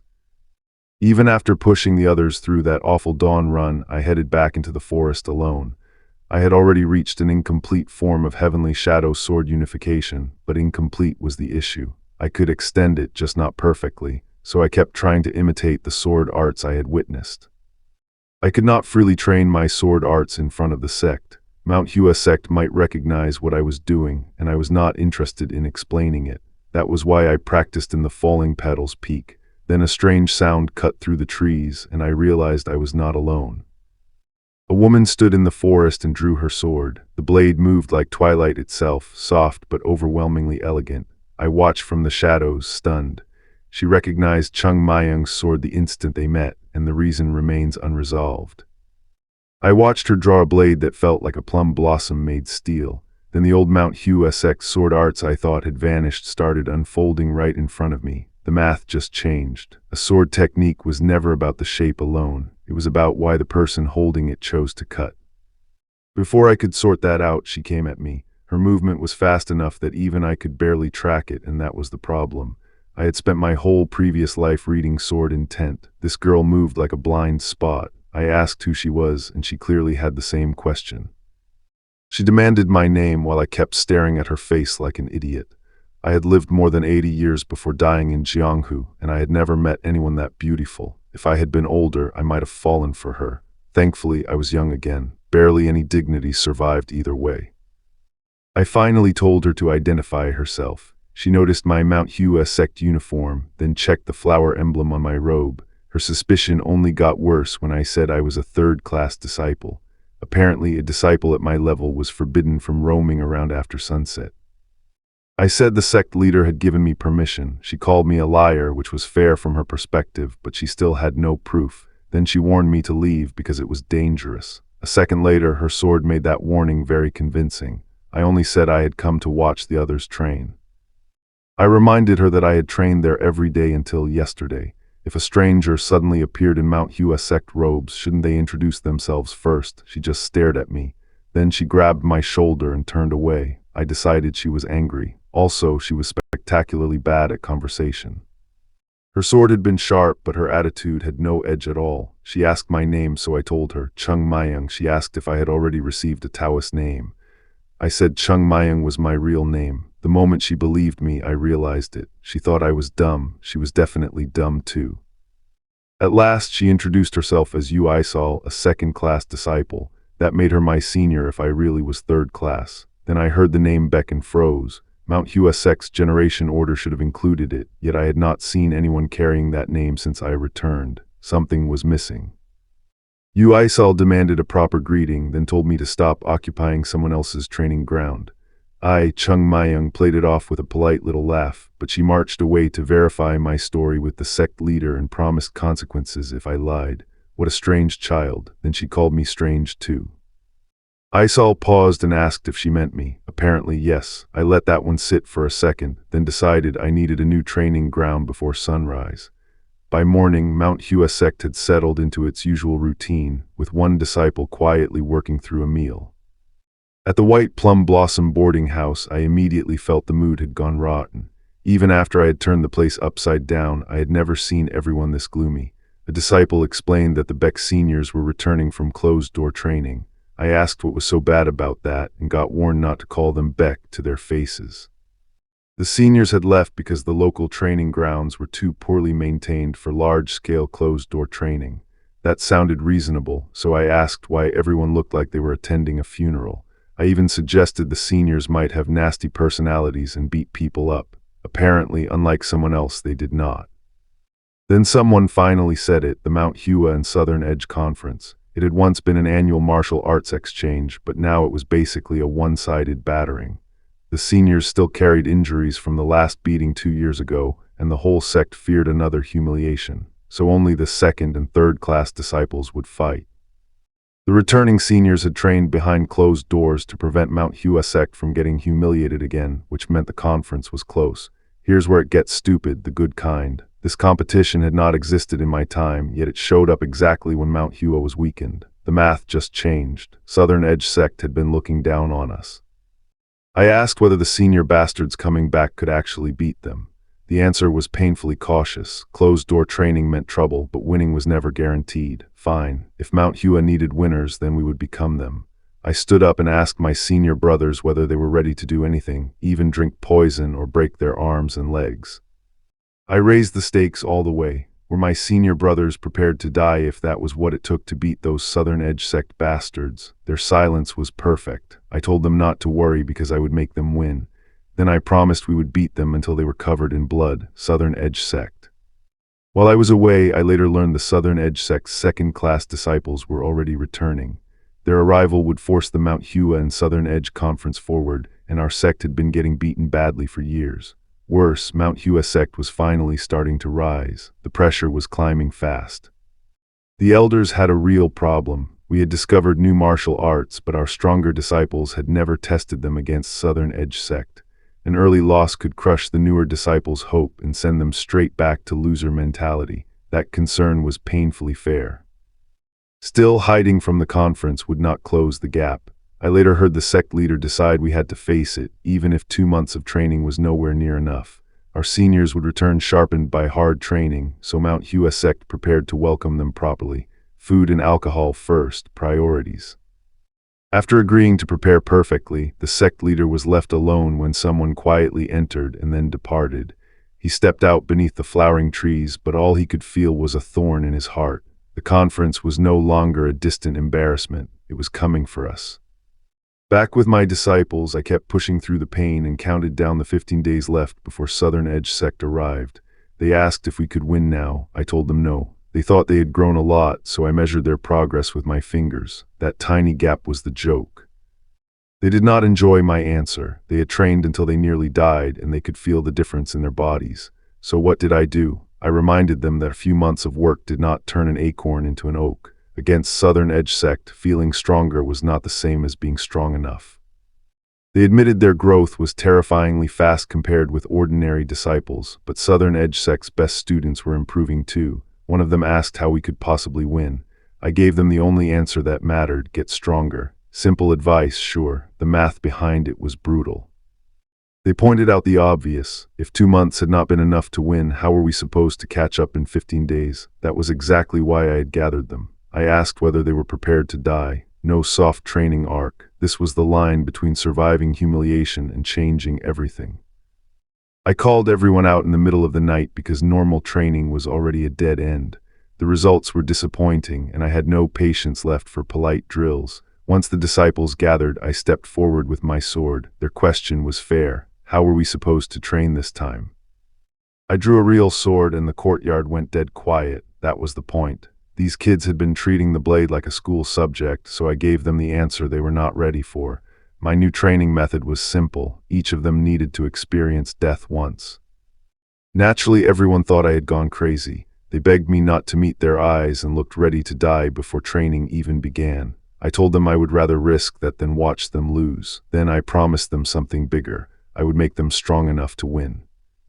They kept asking what experiencing death was supposed to mean, so I gave them my first instruction. Step forward. One disciple did, while the rest shoved him toward me like cowards who had suddenly forgotten all their camaraderie. He got mad, called me over, and finally came in close. I asked him whether he wanted to become stronger. He said yes, but he still believed he was already strong enough. That was the trap. He admitted Mount Hua Sect had not caught Southern Edge Sect, then asked whether we were stronger than before. We were, but the math had not changed enough. I told him the ugly truth. Unless a miracle happened, we still could not win. His body had trained hard, but he was still swinging a sword the same way he always had. So I asked the question that actually mattered. Why did he learn the sword? I knew the expected answer. A sword was meant to control the body, reach enlightenment, and beat an opponent. Fine, winning mattered, but that answer was only half right. I put the weapon in his hands and asked again what he truly needed to win with it. He answered, strength. I agreed that strength beat a weaker opponent. Then I explained why that alone was useless for us. If two swordsmen had different strengths, the outcome was obvious. So I took his weapon, handed him a wooden practice sword, and made the real lesson immediate. I was sparring with him now. Chung Mayung told him to use everything he had without worrying about my disposal. He chose the only attack he trusted, a straight downward swing. That was the problem. He already believed a wooden sword made victory impossible, so before we even began, his mind had surrendered. Joe Gull asked if I was seriously using a real sword against him. I said yes. I even admitted I was being cruel because pretending this gap did not exist would have been crueler. He wanted reassurance that I would not cut him. I gave him none. That hesitation was already doing work for me. I asked if I could start, and Joe Gull answered with the confidence he had earned from training himself half to death. Good, confidence mattered. Then I launched in and told him to brace himself. This was not personal. I just needed him to understand what a real sword fight demanded. I brought out Falling Petal's sword. Here's where it got stupid, the good kind. The technique turned every angle around Joe Gull into a threat, so blocking one line only exposed the next. He thought I had made it personal. Honestly, I was just getting started. My Falling Petal's sword kept coming from impossible directions, and Joe Gull finally understood why the technique was terrifying. He was talented, no question. His confidence had not been empty either, but talent only mattered if it could survive pressure, and I was about to show him the difference. From the crowd, it looked like I was herding Joe Gull into a corner without actually landing a hit. That was exactly it. I did not need a special move. I only needed the right movement at the right moment, forcing every escape route into the same losing shape. The math had changed. They began to realize I could read Joe Gull's sword before he completed it. I avoided every slash without striking back, and that restraint made the gap hurt worse. Each attack missed by 1 inch, just 1 inch. He had trained for months, yet I made his best sword feel like it had already been answered. Joe Gull felt it too. I knew where he would strike next, and I dodged before his sword could arrive. His confidence cracked into something uglier, the fear that all his brutal training had changed nothing. I watched him stand there, exhausted, wondering if this was truly all he could do. Joe Gull looked at the blue light crawling over my wooden sword and finally understood this was not a normal spar. He called it impossible. Then my sword Kai ignited. That was the real gap between us. Once Kai reinforced a strike, blocking the blade stopped being enough. I released that pressure and Joe Gull got launched across the courtyard like the ground had rejected him. The others could only stare as he tore through the air and crashed hard enough to carve up the stone. One swing, the math just changed. Joe Gull tried to rise through the dust, and I gave him one last warning. This was it. I drove my sword Kai straight down at him, not to show off, but to make the lesson impossible to ignore. A sword fight ended the instant fear made him hesitate. My strike split the night in blue, and Joe Gull got swallowed by the impact. The shockwave ripped through the courtyard before the dust settled over him. He was alive, thankfully, barely moving, trembling, and finally aware that I had been holding back. I walked over and asked Joe Gull how nearly dying had felt. He could barely get the words out before calling me a crazy bastard. Fair. I laughed anyway, then told him to rest. A good spar should hurt his pride, not end his career. Then I called for the next opponent. The disciples started arguing over whether they should call me senior brother, which was adorable considering they had just watched Joe Gull get folded.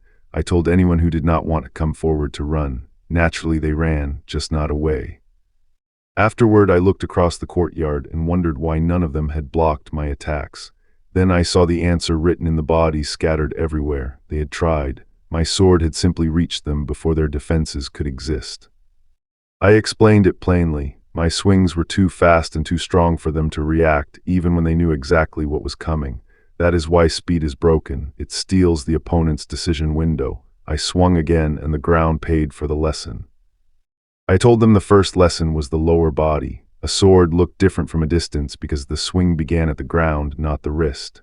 I drove my foot down and made the point clear. Root yourself so completely that a strike cannot move you, then release that strength through your hands. I showed them a simple downward swing and they finally started seeing it. That was the six-fold combo's real value. It was not flashy, but it trained every basic motion until my body could choose the right strike without wasting a thought. Remember this because foundations are where the math changes. I had put them through those strikes because hearing that something could kill you was never enough. They needed to feel it personally. Looking over the disciples sprawled across the ground, I knew they would finally understand why I had refused to let them treat a sword like a collection of pretty moves.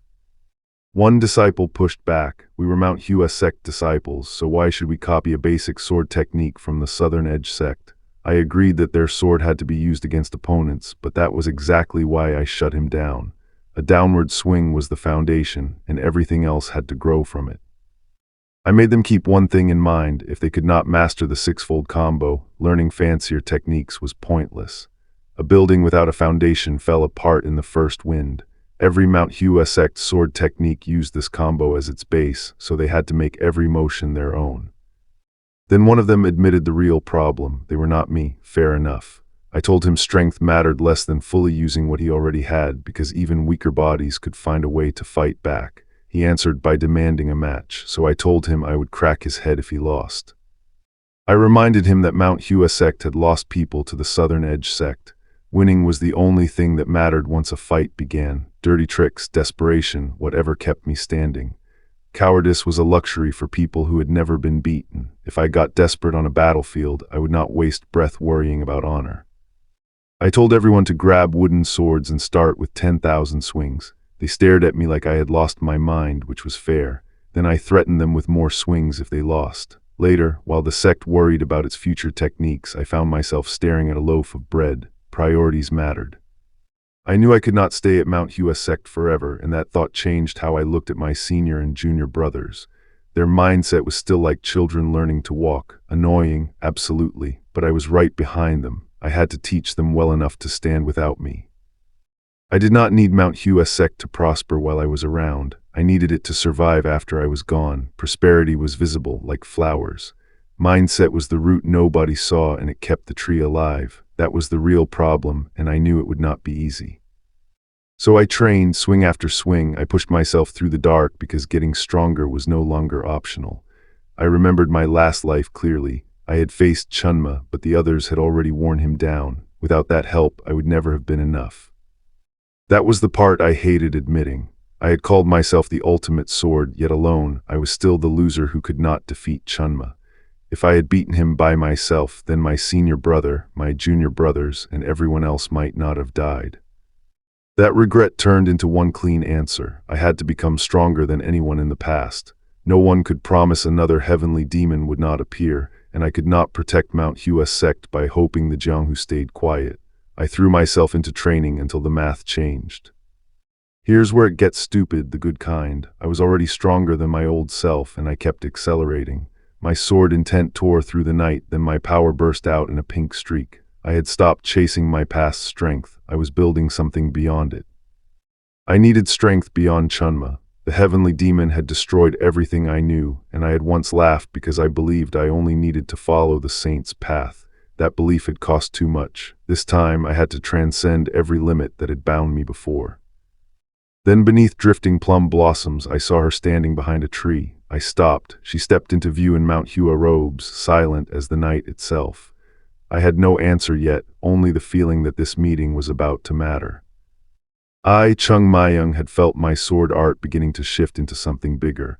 That was exciting, but I still had a long way to go. Breaking into a new level was not the same as inventing a new sword art. The math had changed, yet the hard part had only started. When I finally noticed the woman, I cursed so hard I nearly jumped out of my skin. It was Yu Aisal, the Mount Hua Sect disciple I had seen before. I had been deep in concentration, so how had she slipped close enough to watch? Worse, I remembered that same impossible presence from our last meeting. Yu Aisal stood right in front of me, but her presence felt strangely weak. That made no sense. I wondered if she trained some bizarre concealment art, and more importantly, how much of my plum blossom technique she had seen. The tension got stupid fast, so I decided to act natural. The new Isol asked if I planned to kill her to erase the evidence. Kill her? Was she crazy? I panicked anyway. I could not act natural to save my life, and I realized there was only one way out of this mess. So I grabbed my sheath, bowed like a model disciple, announced that I would be taking my leave, and ran. Yu Isol tried to stop me. Too late. I launched myself through the trees and disappeared before the conversation could become any more embarrassing. Yu Isol called after me, and that scared the shit out of me more than it should have. I kept fleeing. With only one witness, nobody would believe her if she talked, but I still needed to be much more careful when I returned to the disciples. I hit the ground running and decided there was something I needed to handle before returning to Mount Hua Sect. Whatever it was, I put the mountain on hold and vanished down the road. Remember this, because I was clearly not done making trouble. Before heading back, I found a busy inn and ordered cold, sheoxing wine. Then I attacked the food like it had personally insulted me. This was the life after I ran out of cave alcohol, and since the sect leader had given me special privileges, I fully intended to use them. I tore into the food and complained that Mount Hua Sect had somehow made drinking a restricted technique. Ascetics and their rules, seriously. I tipped back another cup, then a senior brother set his own down across from me and called me an ascetic too. The audacity, I just smirked. I told my senior brother I was a little different. I was over 100 years old after all, but the alcohol still tasted wrong without him opposite me.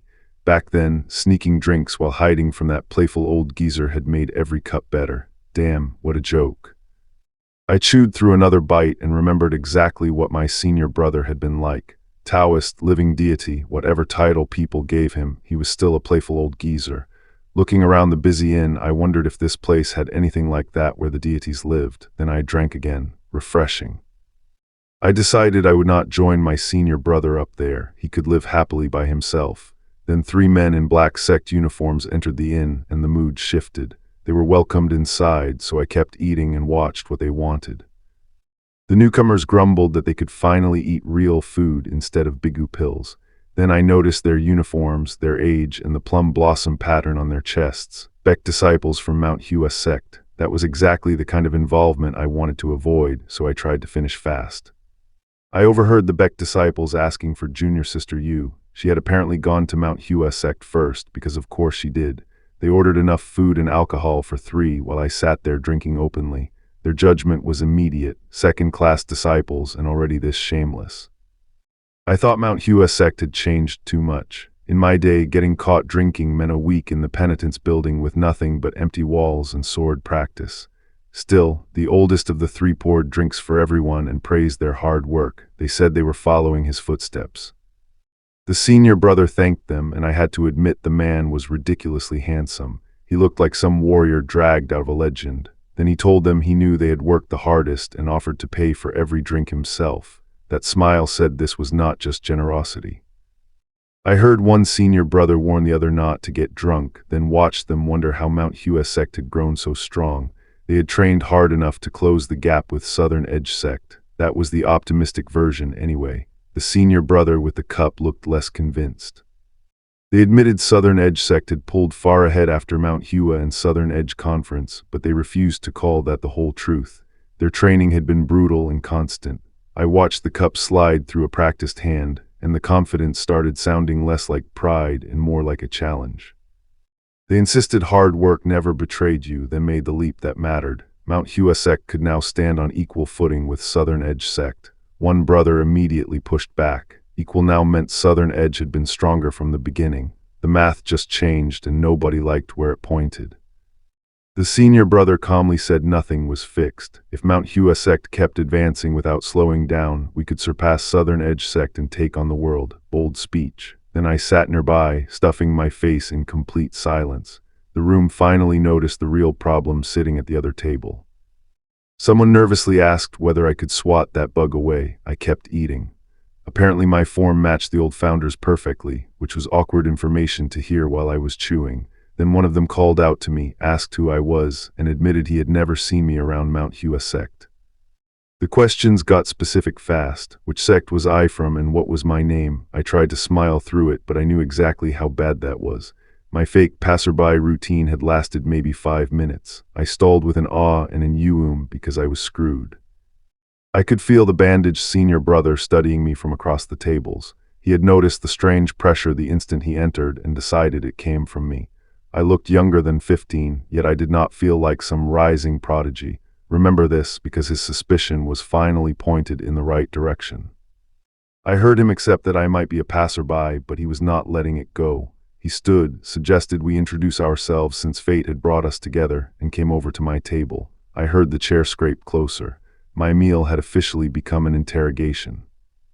The second-class disciple introduced himself as Baek Chun, then immediately got under my skin by demanding I show my face. I gave him my name, Chung Myung, and called myself a nobody. He was still trying to lecture me about manners, so I decided this conversation had already lasted too long. I told Baek Chun I wanted to speak longer, then made my actual position clear. I was not interested in mingling with guys. He took that personally. Bad choice. When he came at me, I slipped away with one clean burst of movement. The math just changed for him, and he had not even touched me.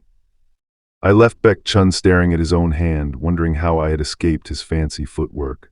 When another senior brother asked why he let me go, Baek Chun claimed he merely felt like taking a walk. Sure, I had seen that face. He knew I had slipped past him. Things around Mount Hua Sect were getting troublesome. I had heard that a new recruit's biggest fear was not the general or the emperor, it was the senior directly above him. I understood the feeling. There was always someone higher up, and I was still not drunk enough to enjoy that part. I tried to leave before the new second-class disciples could waste more of my time. Then I heard them talking about learning martial arts. Third-class disciples might be clueless, but second-class disciples were supposed to build the sect's backbone. That was the problem. Their standards were nowhere near what Mount Hua Sect needed. I set down my bottle and walked off with one thought nagging at me. When would I be able to turn these people into decent martial artists? Remember this, a sect did not recover because one monster got stronger. It recovered when its ordinary disciples stopped being ordinary. Then word came that all the third-class disciples had gathered at the training ground. I later found out the others were looking for me while I was passed out drunk. Someone mentioned Chung Myung, and that finally got their attention. Then they found me sprawled across the floor, smelling like alcohol and sleeping through the entire commotion. A truly dignified return, obviously.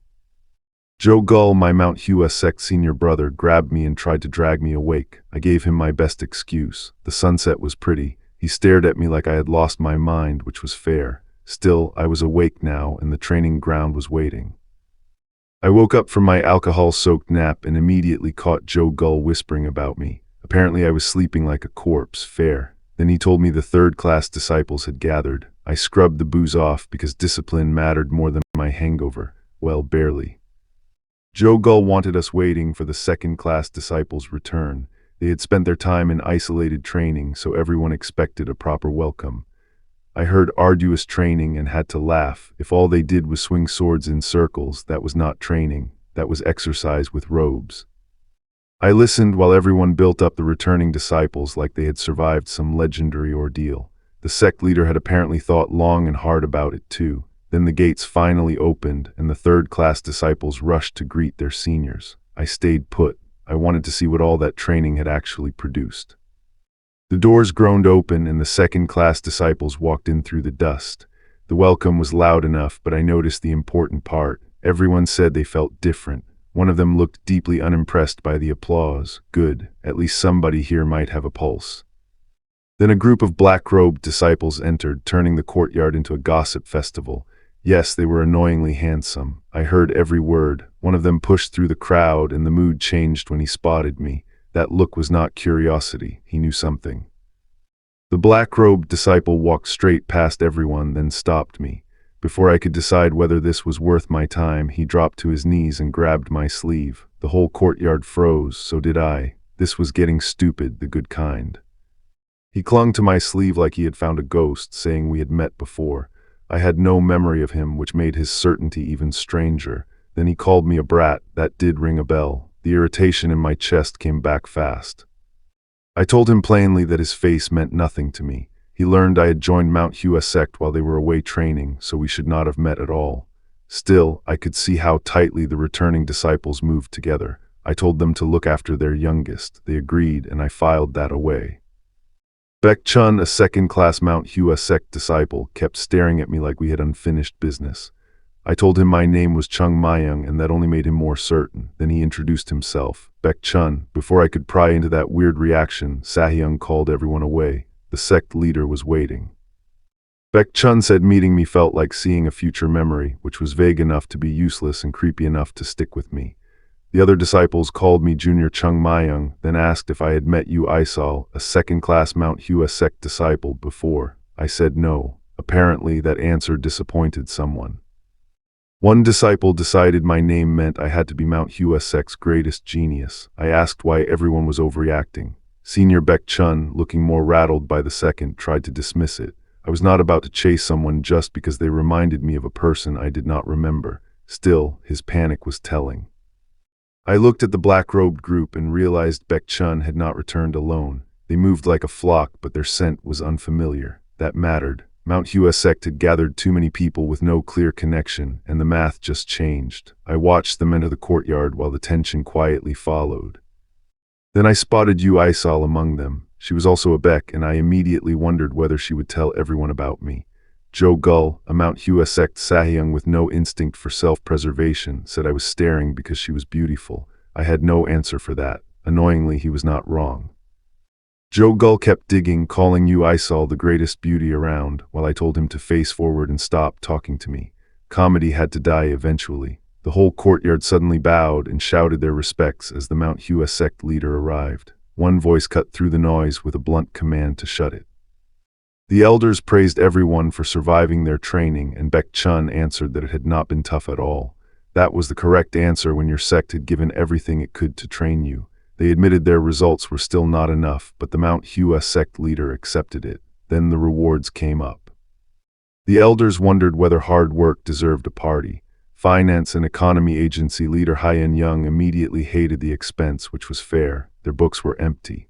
Unam, the leader of Mount Hua Sect, called me over instead. I had just watched the sect celebrate its disciples, and now I was being summoned alone. I went to speak with the sect leader again, and the disciples watching me reacted like I had committed some kind of social crime. Then he tried bribing me with sweets and snacks. I gave in immediately. Look, I had standards. They just happened to be edible. We walked off together while everyone else stood there wondering what they had just seen. The other disciples kept asking who I was, but one senior clearly decided ignorance was healthier, especially around me. Fair assessment. What mattered was the food waiting inside. I had expected Mount Hua Sect to be broke enough for thin porridge, so seeing an entire chicken on the table made me stop cold. I found out the disciples had been eating meat for a full year, to the point where they were sick of it. Sick of meat, at Mount Hua Sect. That sentence alone told me the math had changed somewhere while I was gone. I even asked for fish instead, because apparently this sect had developed luxury problems. That was the part I could not understand. Mount Hua Sect used to be so poor that even beggars looked better fed, yet now a chicken meal barely impressed anyone. I asked what happened during my week away. The answer was frustratingly vague. I would get the details later, which meant somebody was hiding a very interesting story. Then somebody called me the lucky star who had fallen upon Mount Hua Sect. I had no idea what that was supposed to mean, so I did the reasonable thing. I slammed the table hard enough to make the whole room jump. Everyone stared, and then I had nothing to say. I sat there huffing like an idiot, fists clenched, because this made no sense. Mount Hua Sect had been dying when I returned. Now the disciples had food, confidence, and enough spare energy to complain about the menu. Something had shifted beneath my feet, and I hated being the last person to know why. I was still glaring through clenched teeth when that moment burned itself into my memory. No answer yet, no explanation. Just me realizing Mount Hua Sect was no longer following the miserable script I remembered, and that made every familiar rule suddenly questionable. I watched the dining hall fall into an awkward silence around me. The other disciples whispered, wondering what was wrong and why none of the third-class disciples wanted to touch their food.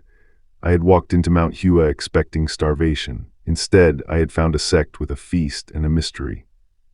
I heard the dining hall buzzing about me. Apparently scolding the youngest disciple was one thing. Grabbing all three third-class disciples by the throat was another. They could not square it with the kid they had dismissed, and honestly, neither could I. The math had changed. Then the gossip got worse. I had taken the highest scores and earned the top placement, yet I was still just some boy who had asked after the Yunha Merchant Guild.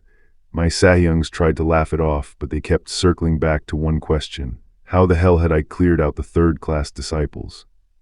I kept my head down while the room watched me from a distance.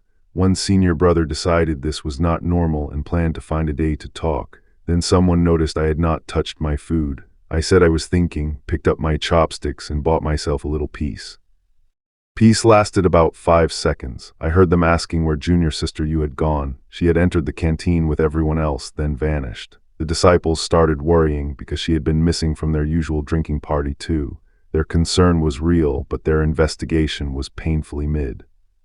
One of them admitted that junior sister Yu was always calm about everything, except when it involved me. That got my attention. Before anyone could keep digging, I put down my meal and left. I had barely crossed the room when a familiar figure turned toward me with a smile. Junior sister Yu walked straight into the canteen, and every disciple froze. She stared at me, stepped closer, and called for me again. I had no clue what was happening. Then she came right up to my table and asked the question that made the entire room stop breathing. Could she sit beside me? I looked up at Yu Aisal, the second-class Mount Hua Sect disciple everyone treated like a silent wall, and she was speaking to me. Here's where it gets stupid, the good kind. The room erupted because she had actually addressed a male disciple. I stayed quiet. What else was I supposed to say? Yu Aisal sat beside me and shut down every attempt to make conversation.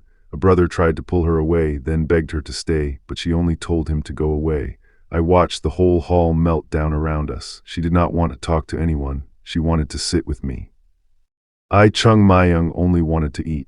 Yu Aisal kept insisting she had something to say, so I told her to wait until I finished my food. She actually sat down and waited. That silence was somehow more threatening than an argument. I told Yu Aisal again that I was busy, and she calmly said she was here for me. Then someone cleared his throat.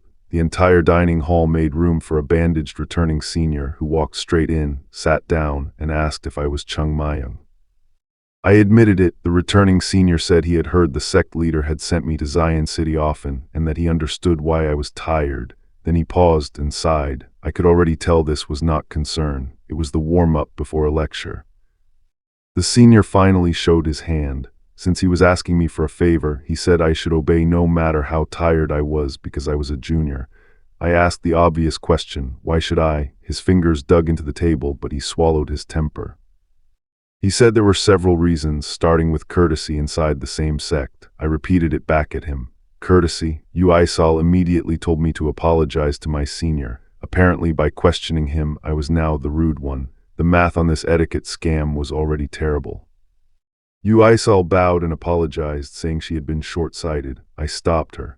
If anyone needed an apology, it was the grand senior she had bothered, not the man trying to corner me. She corrected herself, and the returning senior smiled through it while his fist shook against the table.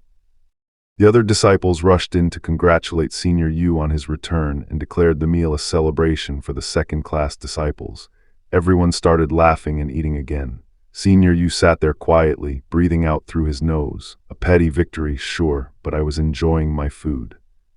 Senior Yu asked again if I was Chung Mayung. The others begged me to be polite just once, so I told him he looked exhausted from training and should rest instead. He demanded an honest answer. Had I really never seen him before? Now that was a question worth answering.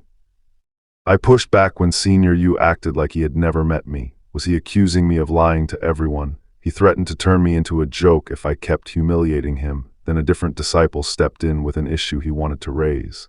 The meal was getting interesting. Senior Yu laid out his case. A third-class disciple was not supposed to roam Mount Hua Sect alone, especially dressed in personal clothes, and he said that disciple was me, Chung Mayung. He looked ready to make this a formal accusation, which meant I finally got to hear what he really wanted. For a moment I remembered the kind of face I made when someone tried to corner me. Angry, amused, mostly hungry for the argument. The math had not changed yet, but Senior Yu was treating a small rule violation like a sect-ending crime. That was going to be fun. Senior Yu repeated it clearly. I had been wandering Mount Hua Sect alone in my own clothes. Then he pointed straight at me and demanded an answer.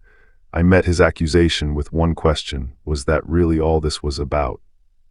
I told Senior Yu he was probably right and that I would look into it. That should have ended things. Instead, my easy answer made the entire dining hall freeze. Ungum, the advisor everyone knew for being strict, looked like he had started hearing things. When Senior Yu asked who could possibly give a third-class disciple that authority, I gave him the obvious answer. The Mount Hua Sect leader did. His confidence collapsed instantly. Then I went back to chewing while the room drowned in whispers. Honestly, the food deserved the attention. I watched Senior Yu sweat while someone important approached the hall. The elder paused, took in the tension, and heard Senior Yu decide this matter had to be seen through to the end. He had no intention of letting me go, so the stakes finally had teeth. The elder greeted Senior Yu and told him to relax. He only came to check on Ungum and make sure the disciples were not overworking themselves. Then Senior Yu stopped him. He had something to say, and the way he asked forgiveness first told me this was about to become a real problem. An elder stormed in with a report that a third-class disciple from Mount Hua Sect was drinking at a roadside restaurant. Alcohol, that was the emergency. I had seen the culprit myself, so when they demanded a name, I told them not to blame me. I was about to make this everyone's problem. I named myself Chung Mayung. The elder repeated it like he had misheard, then asked what I thought I was doing. My answer was simple. I was drinking, so what? Apparently, a third-class disciple eating and drinking without permission was enough to make the old man see red. They asked whether I got to decide Mount Hua's rules. No, of course not, so I asked for the rule that explicitly banned me from drinking alcohol. There wasn't one. Here's where it gets stupid, the good kind. I spent my own money, and suddenly that made me a junior who had to obey every second-class disciple. The elder went from offended to fully feral, screaming that I had insulted every senior and corrupted the juniors. Then another senior stepped in, laughing like this was a family squabble, and dragged the raging elder away to talk somewhere the kids could not hear. The dining hall went dead quiet. I watched the elder get hauled out while the entire room stared at me. Even the disciples who had been enjoying their food started whispering. Then I noticed the real problem. Everyone looked tense, like one drunk disciple had cracked open something Mount Hua had been pretending was fine. What I learned from the younger disciples made that tension clearer. One senior brother said the sect had started feeling strange, and that junior sister barely spoke anymore. When Baek Sang tried to brush it off, the others could not. Something had changed around them, and nobody wanted to say why. I heard their complaints spill out anyway. They felt the elders welcomed us warmly, while treating the second-class disciples with less care. One of them admitted he had been too quick to speak, but the unfairness was already sitting there between them, heavier than the tea set on the floor. They said they knew that was not the real issue. Mount Hua Sect had once felt like a place they belonged, but now everything was running down. The second-class disciples were supposed to be its hope, and Baek Chun stood among them. That was the pressure everyone had been swallowing. I had learned that even a broken cup could hold beauty if someone cared enough to see it. My elders had protected Mount Hua Sect that way, and I suddenly understood the weight they carried. Mount Hua Sect still belonged to me. I had to become the one person worthy of their expectations. What I learned later was that Yun Zhang, my senior Mount Hua disciple, wanted to teach me a small lesson. Then he stopped himself. Punishing me was easy. Figuring out why the sect's elders were acting this way mattered first. Before he could dig deeper, someone arrived at the door. The visitor entered calmly, clasped his hands, and introduced himself as Yun Zhang. He paid his respects to the seniors, and I gave him a simple welcome. That was it. No grand speech, no posturing. Just a polite meeting with far more tension sitting underneath it. The frustration had been building for a reason. Mount Hua Sect was being treated like a joke, and I had spent enough time watching people accept that fate. I was angry now. Good. Sometimes anger was the only thing that stopped a sect from quietly dying. What I heard afterward was that Yu Isal, a second-class Mount Hua disciple, had been asking why everyone seemed so troubled. She had only been carrying out her duties, but the answer came with an uncomfortable pause. The disturbance in the sect had started because of one kid, me. They admitted they had failed to guide me properly, then demanded the full story before deciding what to do. Yun Zhang was told that Baek Chun, a second-class Mount Hua disciple, wanted to see him privately. He hesitated. If he went, the situation could become worse. Still, he went. Yun Zhang had already guessed that I must have felt lonely if I had been left without guidance. He hated betraying Chung Mayung, but he decided the seniors deserved the truth, so he started at the only place that mattered, the day I entered Mount Hua Sect. The report began with my messiest achievements. I had uncovered Mount Hua Sect's hidden treasures and martial books, helped cure Elder Hu Wang, and got entangled in the Yunhe Merchant Guild's problems. Then came the part that made everyone sweat. I had started looking through the sect's finances too. I later learned one senior finally understood what I had been doing for Mount Hua Sect. He dismissed his blue-haired junior, then sat there in total silence. The junior looked back at the meeting and wondered what the hell had just been said. That senior realized I had solved the sect's headaches, which explained why the elders treated me differently, but he saw the other side too. My connection to the Yunhe Merchant Guild made Mount Hua Sect richer, and every coin also made my influence harder to ignore. His junior pushed back. Mount Hua Sect was a martial arts sect, so favoring me just because I earned money made no sense unless the entire sect had been turned upside down. The senior warned him to watch his words around the elders, then admitted the uncomfortable part. He was right. The senior laid out the real priority. Mount Hua Sect could earn money, but we were not a merchant guild. Martial arts had to come first. Then he dropped the reason this mattered now. The Mount Hua and Southern Edge Conference was coming, and the elders would soon stop watching the third-class disciples so closely. His junior immediately caught the opening. If the third-class disciples would compete alongside them, we could not let them walk into that conference unprepared and get humiliated. The senior told him to continue, so he proposed personally overseeing their training. Honestly, that was the first useful thing anyone had said.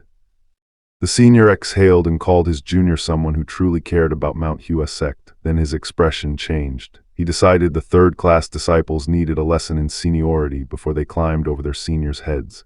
And he hoped Chung Mayung-mi had real martial talent too. Here's where it gets stupid, the good kind. He decided whatever he was about to do to me would be rough. Meanwhile, I was asleep, dead asleep. A blue-haired senior found me snoring and realized his worrying had been for nothing, while I mumbled for one more cup of tea. My dignity as his senior brother apparently took critical damage. I later heard the blue-haired senior had been asked what I was doing, and his red-haired junior immediately accused him of tattling. They bickered until he admitted hiding the details was pointless. When asked how I responded, the answer became brutally obvious. Somebody got grabbed by the throat. While I sank back into sleep, the others were still rattled by Senior Baek Chun. He had never been harsh with the third-class disciples, but nobody knew how he would act now. They guessed he would come down on us, then prayed our seniors returned before that happened. Fair concern.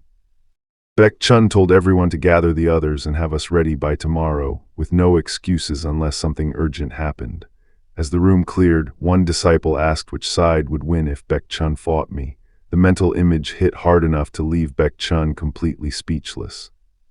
I later heard Baek Chun dismiss the question and complain that I treated my seniors like neighborhood friends.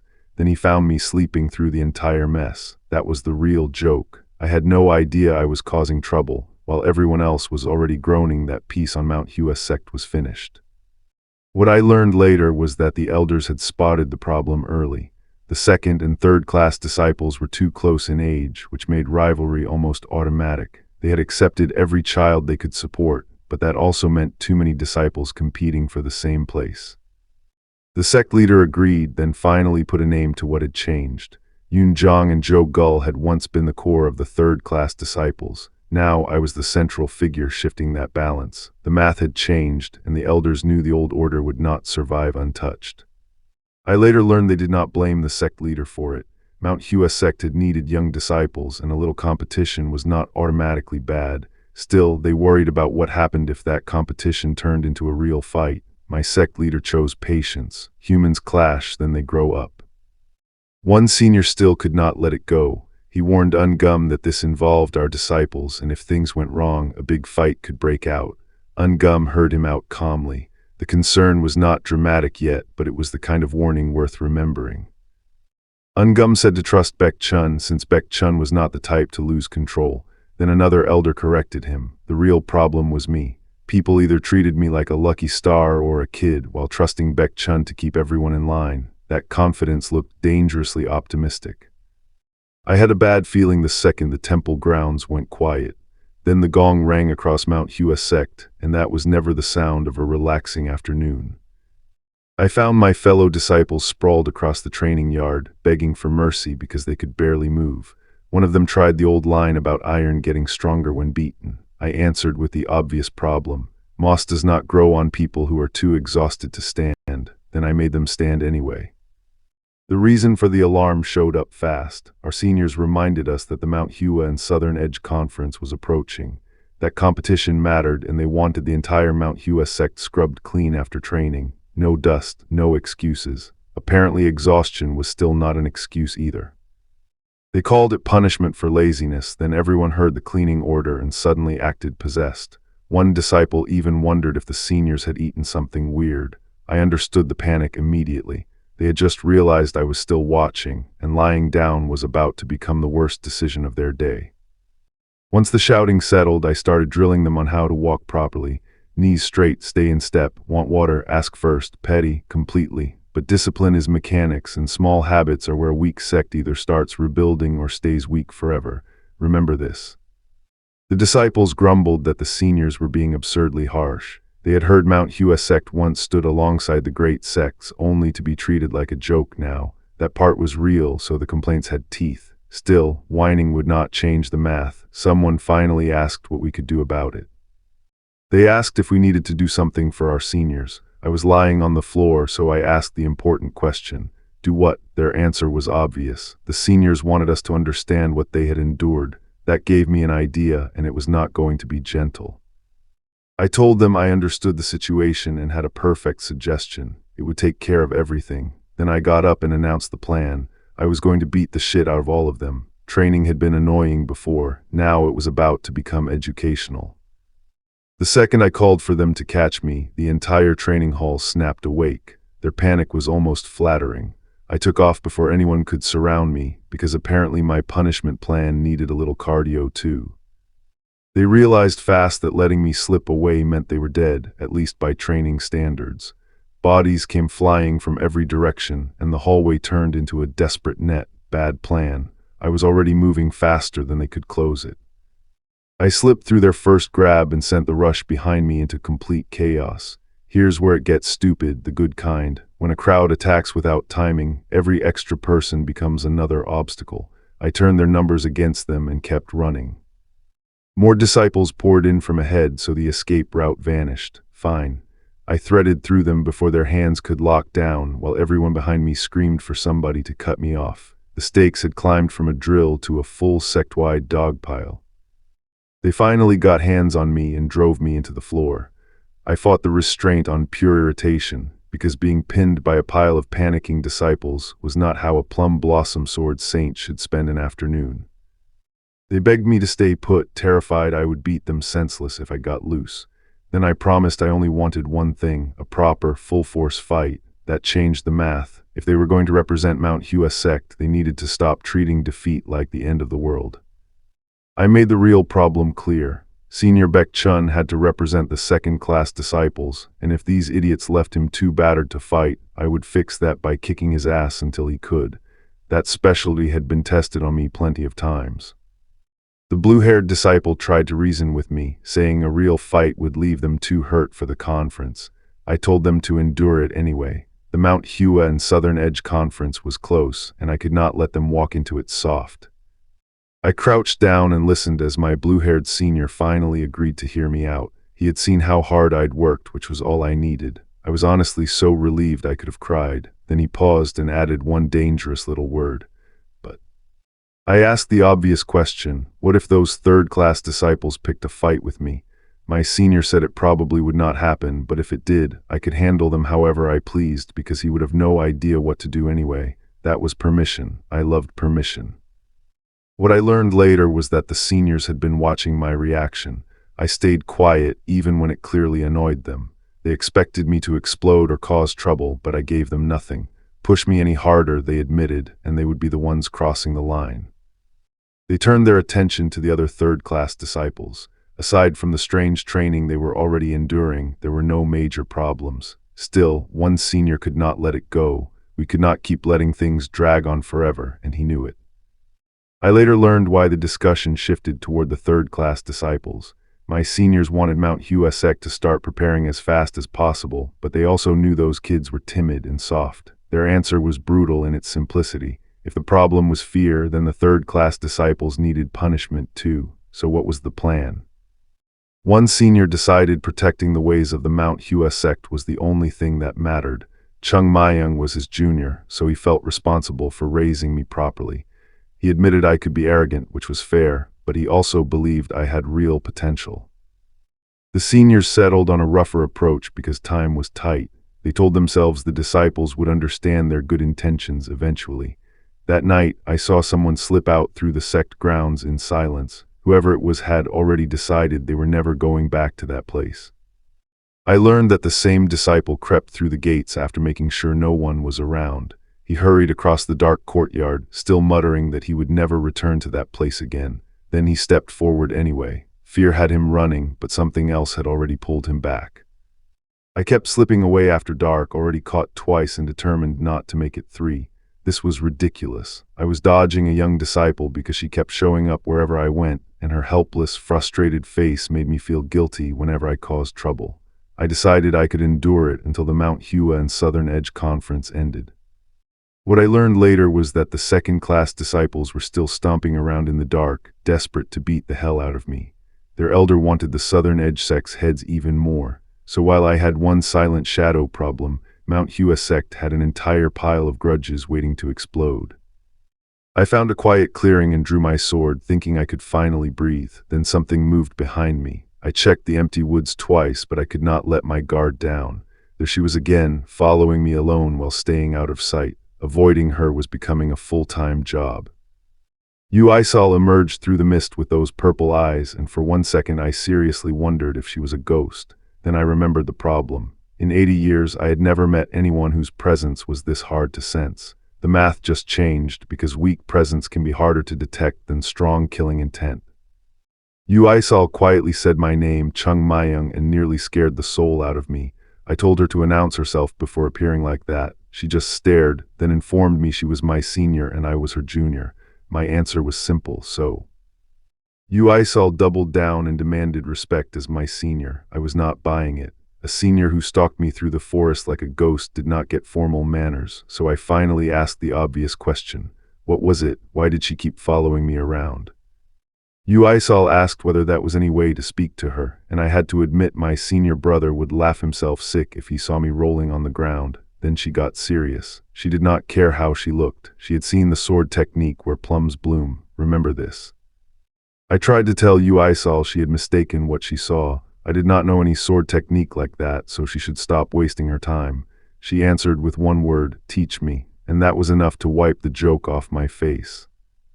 Yu Isal, my second-class Mount Hua Sect senior, had cornered me in the forest with one demand, teach her the sword technique that made plums bloom. I tried to play dumb, but she calmly said she would report me to the other seniors and the sect leader. I told her to go ahead. She did not blink.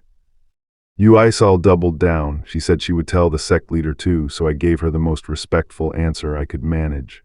Sure, do as you please. Inside, I was baffled. Did she really think some new disciple could use the lost plum blossom sword techniques? Then she pulled rank. She was my senior, I was the junior, and apparently that meant I should teach her immediately. Cute logic. I told her there were no hierarchies when it came to learning, then pretended I had no idea what she meant. She was stubborn, though, very stubborn. I told Yu Isal I genuinely had no clue what she was talking about and asked her to leave me alone. That should have ended it. Instead, she gripped her sword and said she knew what she saw. Worse, she said she had seen it before. Now that mattered. The technique she meant was the plum blossom sword technique, the art that made Mount Hua's sword bloom like a garden in midair.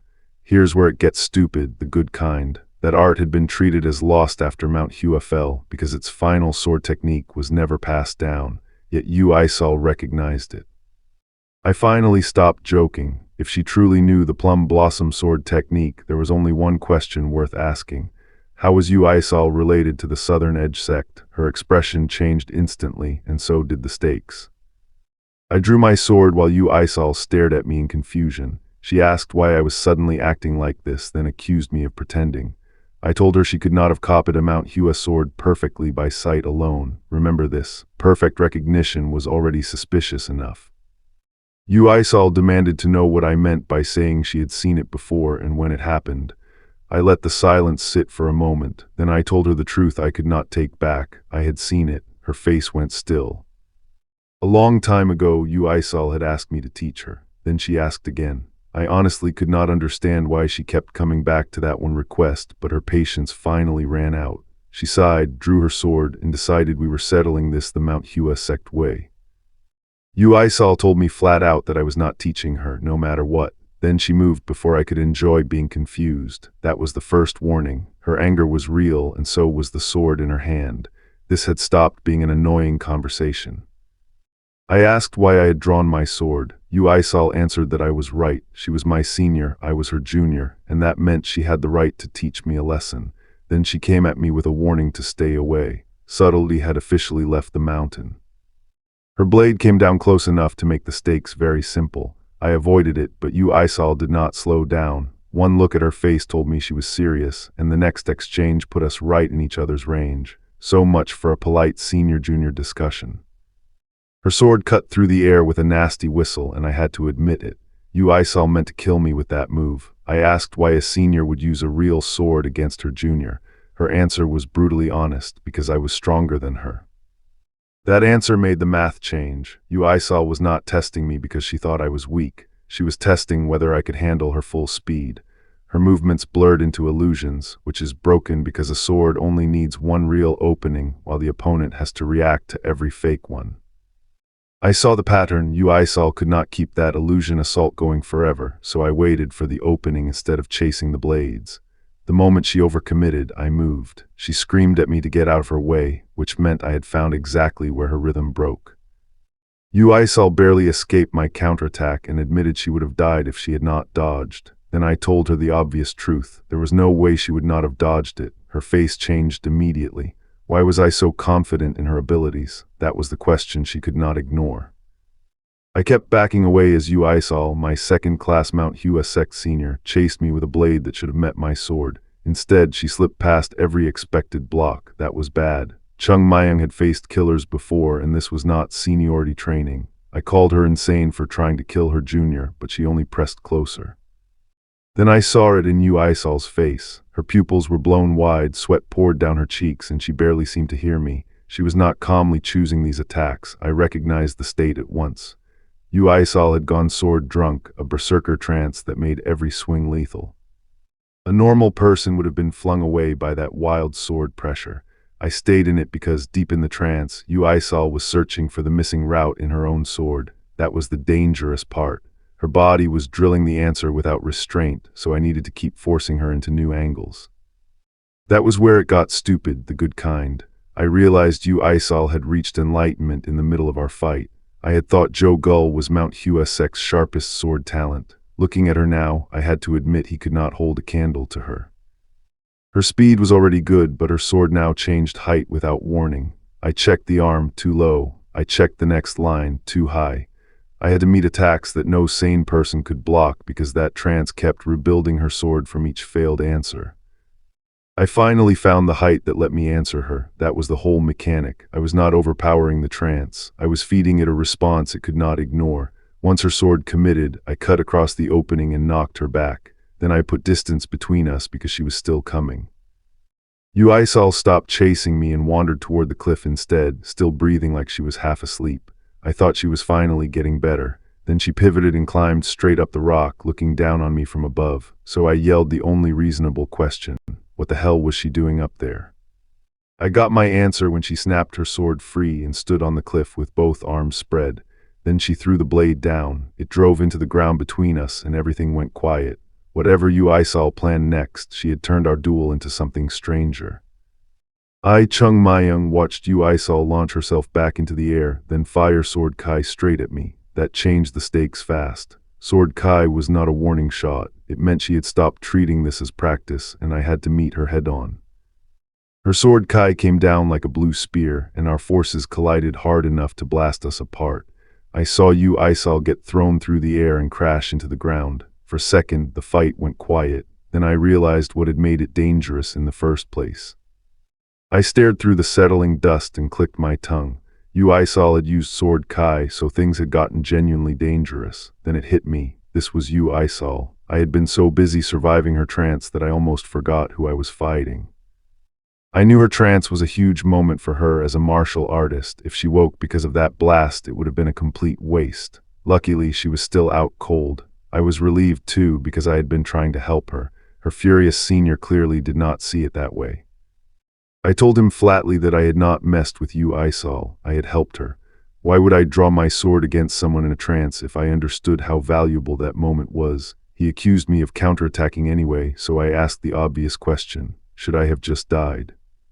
I looked between the two second-class disciples and wondered if every one of them was insane. He claimed he had not tried to kill me. I pointed out the bloodlust and Sword Kai. The math was simple. He had used both, yet I was standing there without a scratch. After a long silence, he said he would stop asking what I had been doing. Fine by me. Then he ordered me to put down my sword and stand down. If I refused, he would fight me not as my senior, but as a martial artist. At least he finally said what he wanted. I told him I would be thankful if he really fought me. Yu Aisal had reached a rare moment of enlightenment, and I wanted to help her get more from it. But this troublesome senior had arrived at the worst time. So what did I do? I decided beating him up was a different story. I had only tried to warn him. He heard an insult anyway and demanded I finish what I was saying, so I told him the truth. He was a senior, and fighting me could tarnish his reputation. He asked whether that was supposed to worry him here. It clearly was not. He made the stakes plain. No senior or elder could protect me here, and he would accept whatever punishment came later. Fine. I offered a better idea, a private pledge that neither of us would tell anyone what happened. He immediately suspected a scheme. Fair. I was setting the terms before I let him swing. He thought I was asking for mercy. I was not. I told him I would not go easy just because we belonged to the same sect. Then I made it simple. We would fight without seniority, junior status, or sect ties getting in the way. Just us and the result. I wanted no grudges afterward. Neither of us would report the other, and if I broke that promise, I would do whatever he told me to in the future. He agreed at last, then mocked me for finally showing some backbone. I let that one slide. He had just made the pledge I needed. He swore to the same terms. No grudges after this, no senior and junior during this, and no leftover animosity once it ended. I repeated every condition until he understood the arrangement, or so I thought. When I called it our sparring, he latched onto exactly one word: sparring. I told him to stop joking. This was never going to be a sparring match. When he still looked confused, I stepped forward and said it plainly: "You're dead, you fucker." My patience had run out. Here's where it got stupid, the good kind. That was the look on my face once I stopped pretending this was a friendly dispute. My smile was gone wrong, my eyes were burning, and whatever restraint I had left was already slipping away. He stared at me like I had lost my mind. He could not believe I had joined Mount Hua Sect less than half a year earlier, yet I was picking this fight. I told him no, I was not the crazy one. Otherwise, why would he have chosen to fight me? My senior came at me with his sword wrapped in blue kai and unleashed a sweeping blade wave. It was meant to bury me before I could close in. Instead, I watched the attack twist into a storm around us. He had finally shown me what he thought would decide this fight. I recognized it immediately. Unrefined illusion sword. Its path kept changing in clumsy, unpredictable angles, just like Southern Edge's way of righteousness.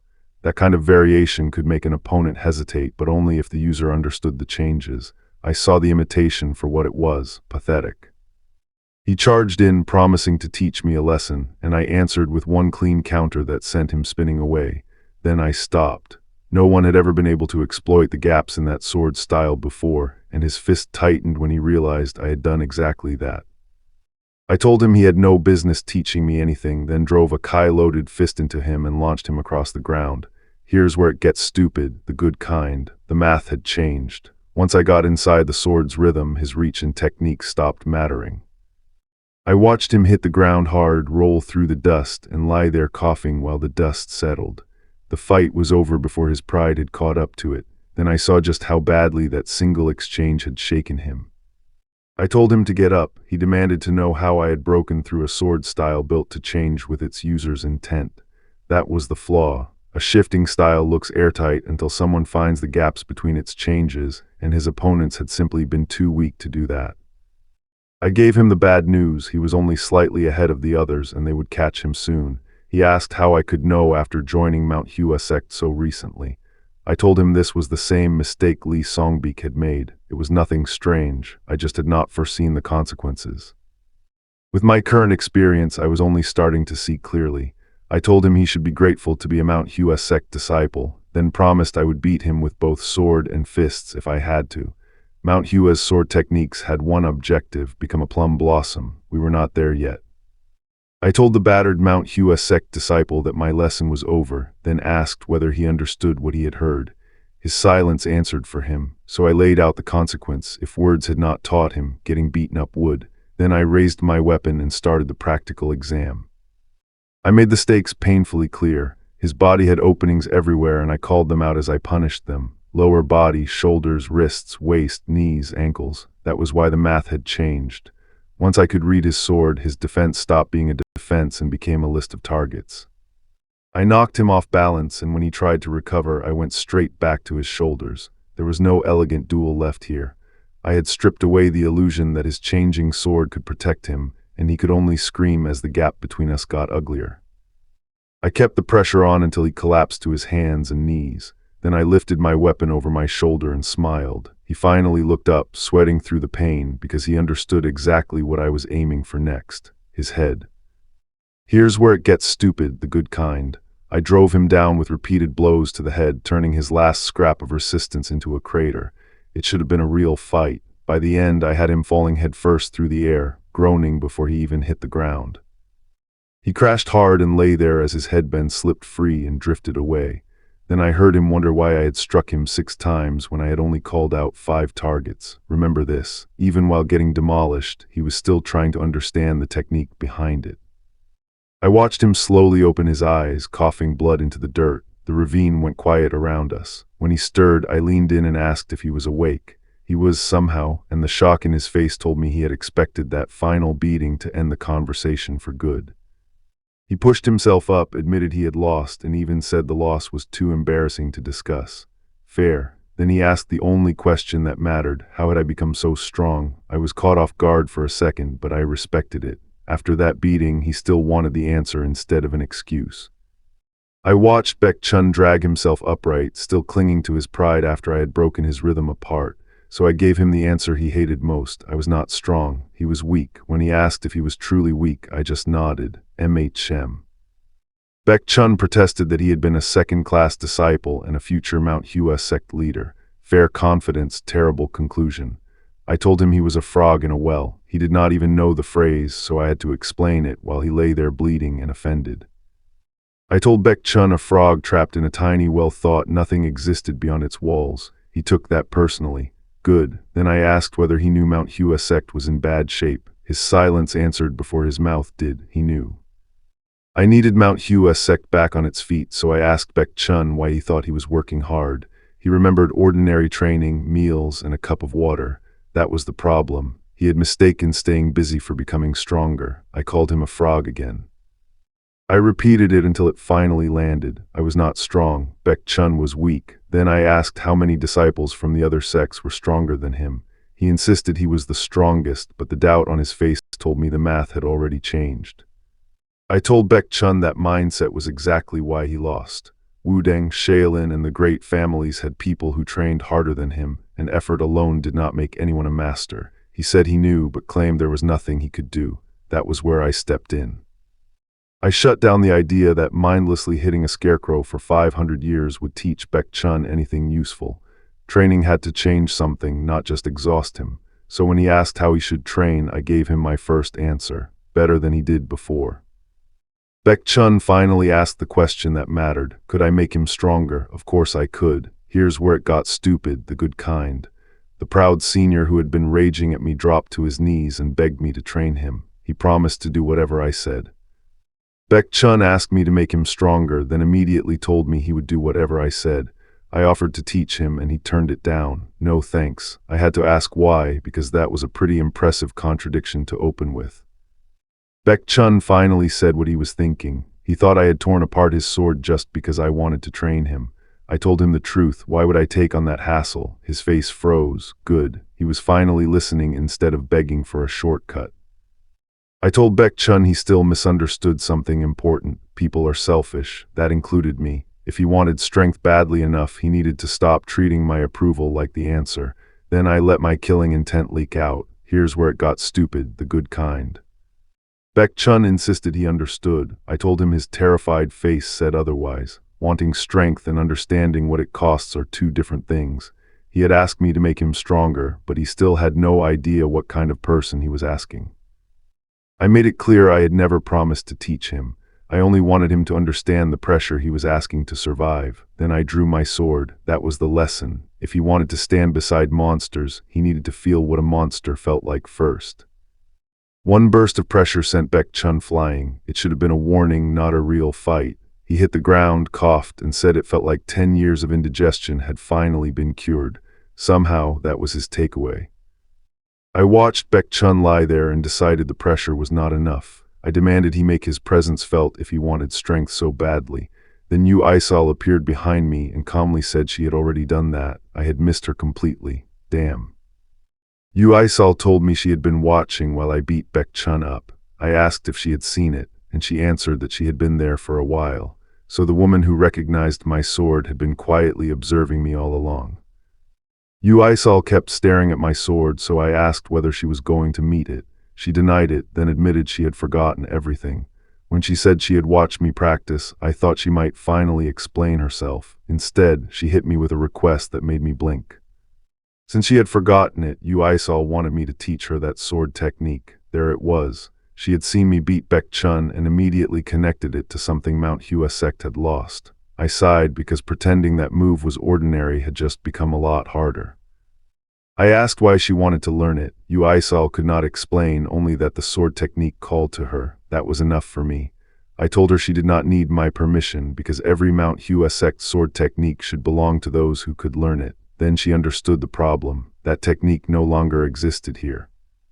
The math just changed. Yu Aisal had recognized my sword as the Plum Blossom sword technique, and I confirmed it did not exist in the current Mount Hua Sect. That meant her instincts had identified a lost art on sight.